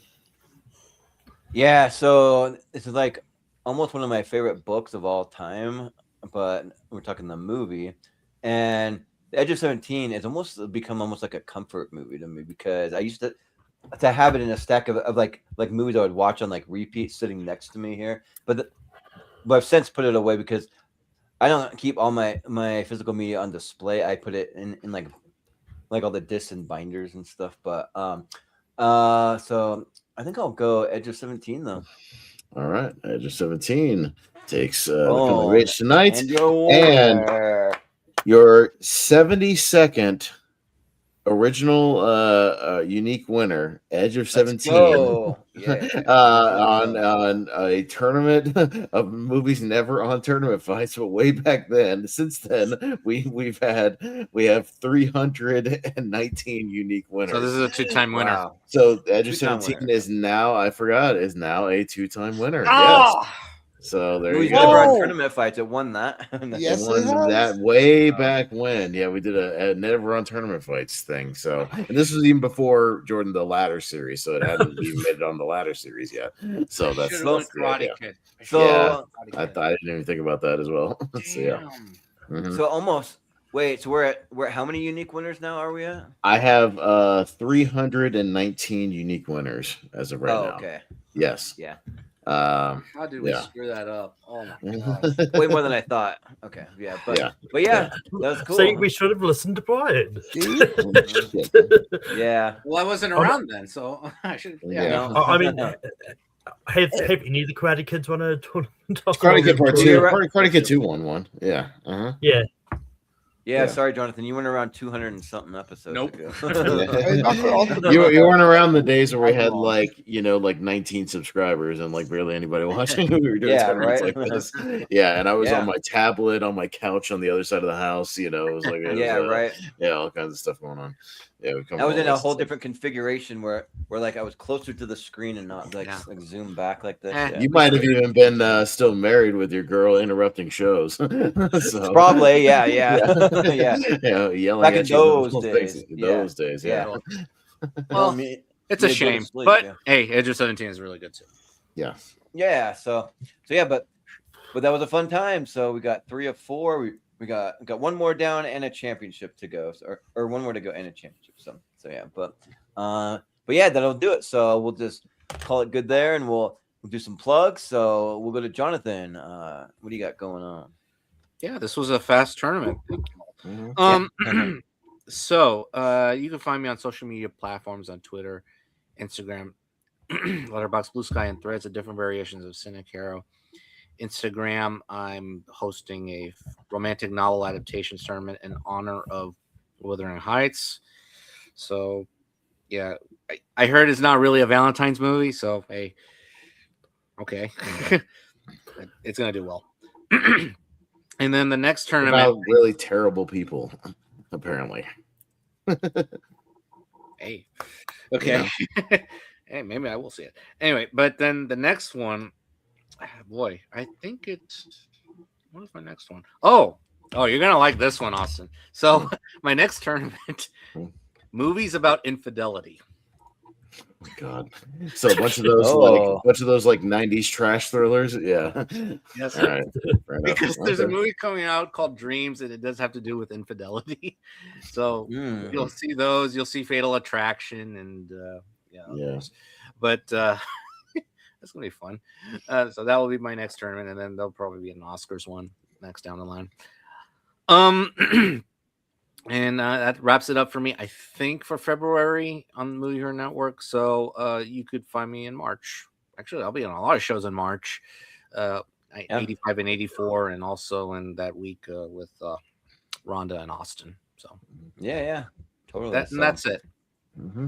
Yeah, Thanks for having me on. but I do it before I throw it to Brian. I gotta ask because I saw the mystery movie last night.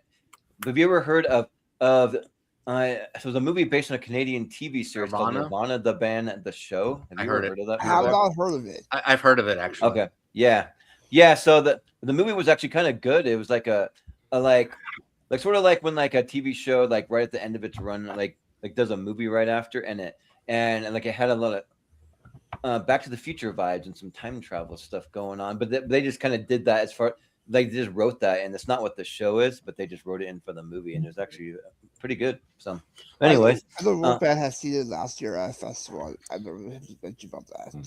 Mm-hmm. oh nice, yeah, because it seemed kind of like a movie that was filmed during COVID or something. Like that's what the vibe I got, but it's still good. But anyways, Brian, what do you got going on? Yeah, you can find me on both Choice Spaces, Puresco, Bullyplex, TBNT. I'll be make them this Saturday for Kevin J's movies along with JPO.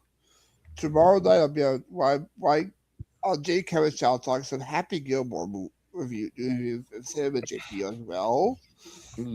Believe it's on Sunday for the best tours, Jordan, or no?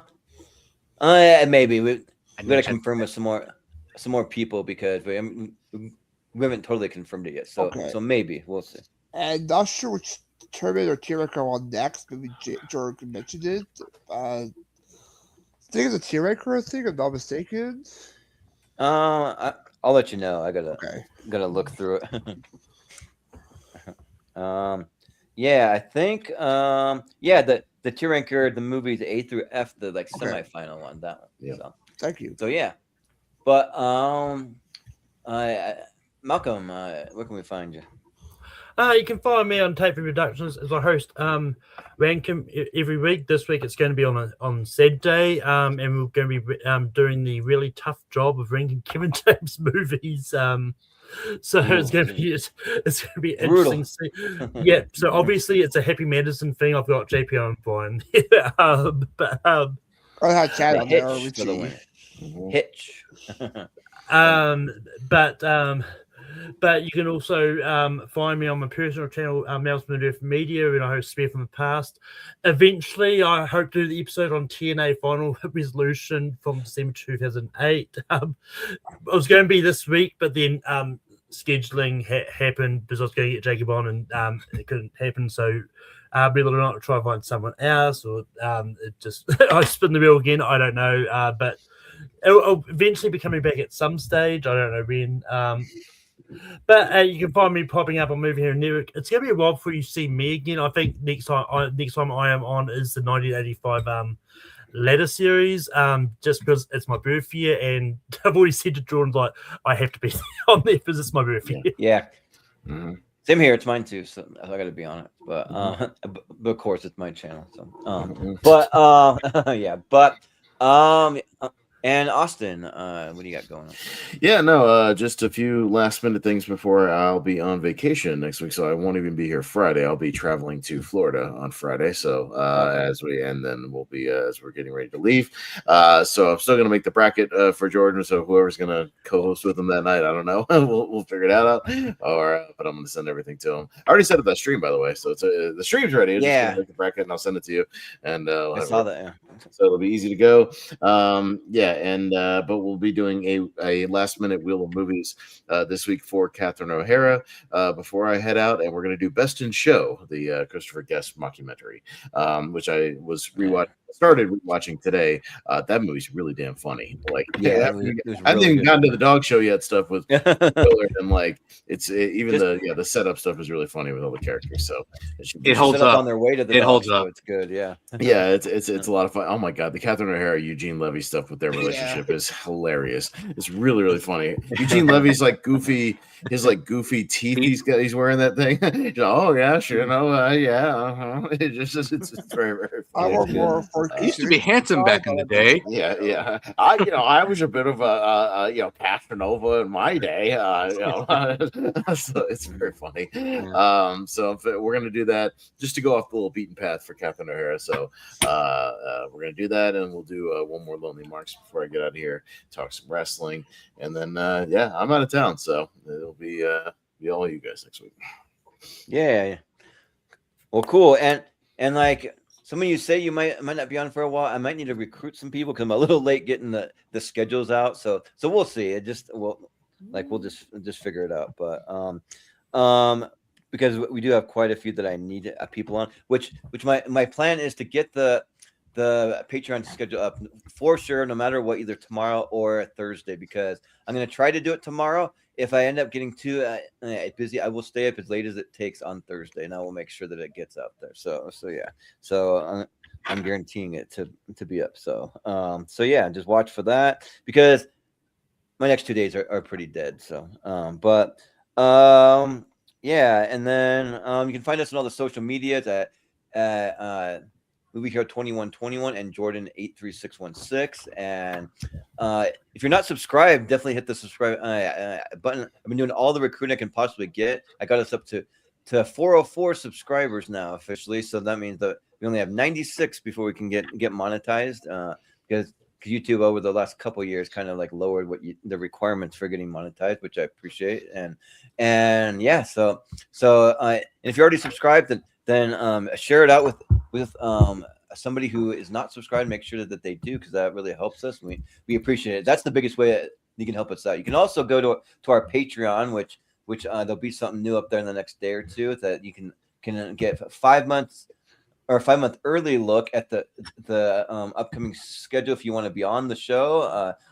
And to be on the show, all you have to do is just be a fan of movies and just have something to say about them, and we'll have you on. And yeah, so you can get first dibs, because some of these episodes do fill up fast, like the ladder series and things like that. So and we do have other things on the Patreon. That's like some music tournaments where we can play all the music and not face any copyrights and all that. So just patreon.com/movie hero to find that. But and then you can also find us over in the Movie Hero Network group over on Facebook, and you can post about movies to your heart's content over there. You can just have conversations. If you have like any projects you're working on that's movie, TV, pop culture related, you can post over there. And we are trying to, like Brian said, to get at best to worst maybe this Sunday. I don't know, because we haven't confirmed it with everybody yet, so we're kind of waiting on that. But it'll be soon though, because the best to worst, if you're not familiar, it's a mix of blind voting or blind ranking and tier ranker, and then there's a little bit of rank them in the final round. So yeah, we'll keep you updated on when that's coming. And then the very next thing after that will be the Seen and Heard movie trivia. So that'll be coming as soon as that stuff. I was going to do trivia first, but Austin's going out of town, and that it really helps a lot to have a co-host, so that can like help me out with all that. So we'll do it when he gets back. But and then just and then we'll be doing it shortly after he gets back. We'll have to make an announcement, but we just plan to do our next episode a recast where we recast the main cast from popular movies, and we're still planning to do the movie Anaconda. We were kind of doing it back when that movie came out, and we had an animal attack movie with Primate, but we'll still stay true to that, and we'll do Anaconda as soon as he comes back. And yeah, but what we have coming up for tournament fights and tier ranker, so we will be doing part 4 of the young adult coming of age series on Friday, and then we'll have our tier ranker fights, the semifinals, which are everything that made the top 10 from letters A through F. So we'll be there, and then the following month we'll continue with letter G after that. But and then I have a little ladder series I've been working on, some custom movie posters that use a little AI, but they also use some like Photoshop, some like face swapping, some like different like effects that I've done, and they're going to be all for the movies of 2024. So I'm going to do one for each year, and these are turning out great. They're turning out really cool. So yeah, and that one will be voting for the posters only. So that'll be kind of cool.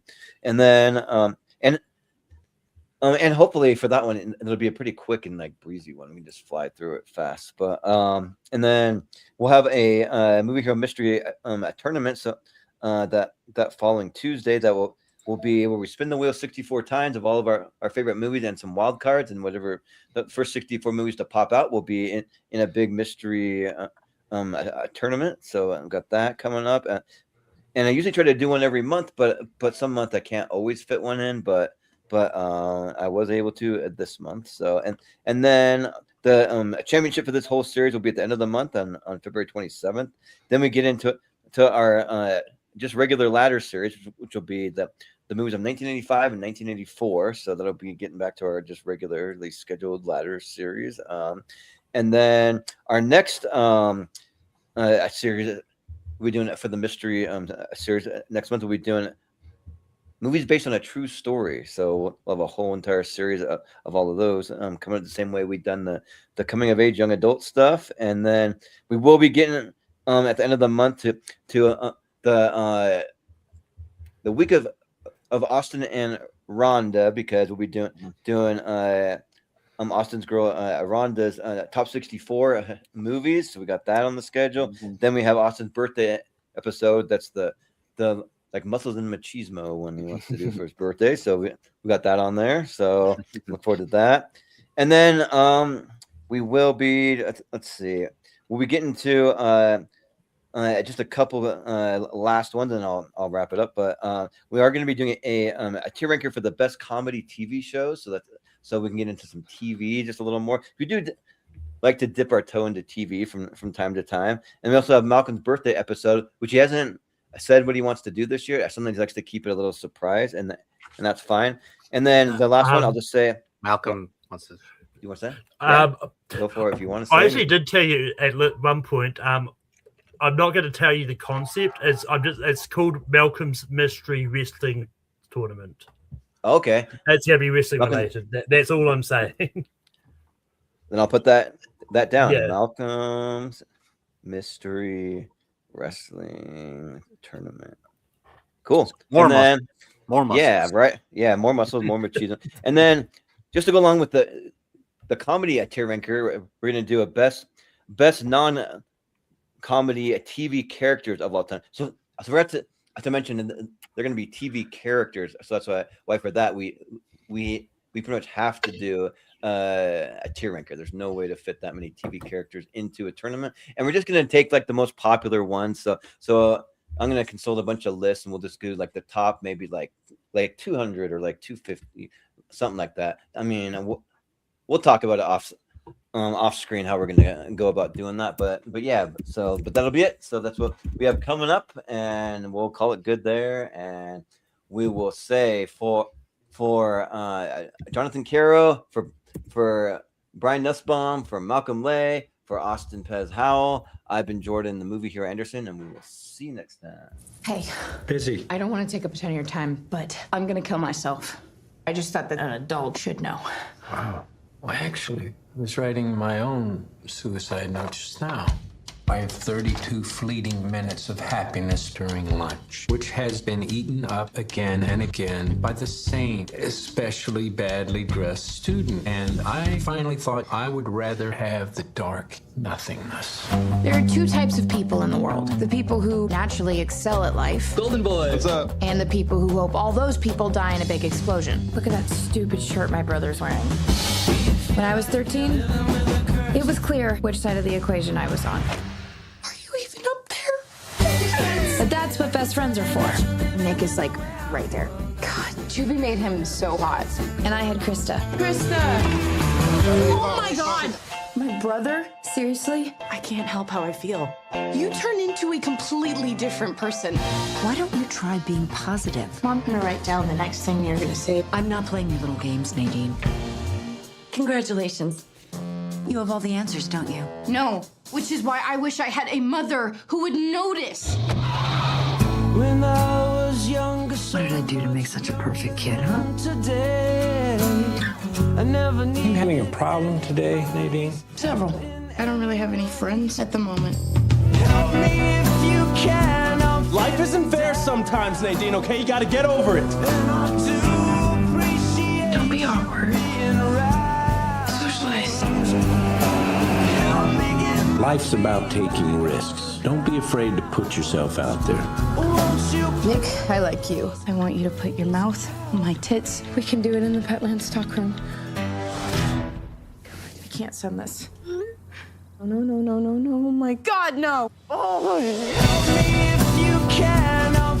This isn't so bad. I just want to be with you. I want you to put your mouth on my Kits, I want to feel you inside. God, we can do it in the Petland stockroom. Oh my God, say something, please help me. You need to watch out for run-on sentences. Help me.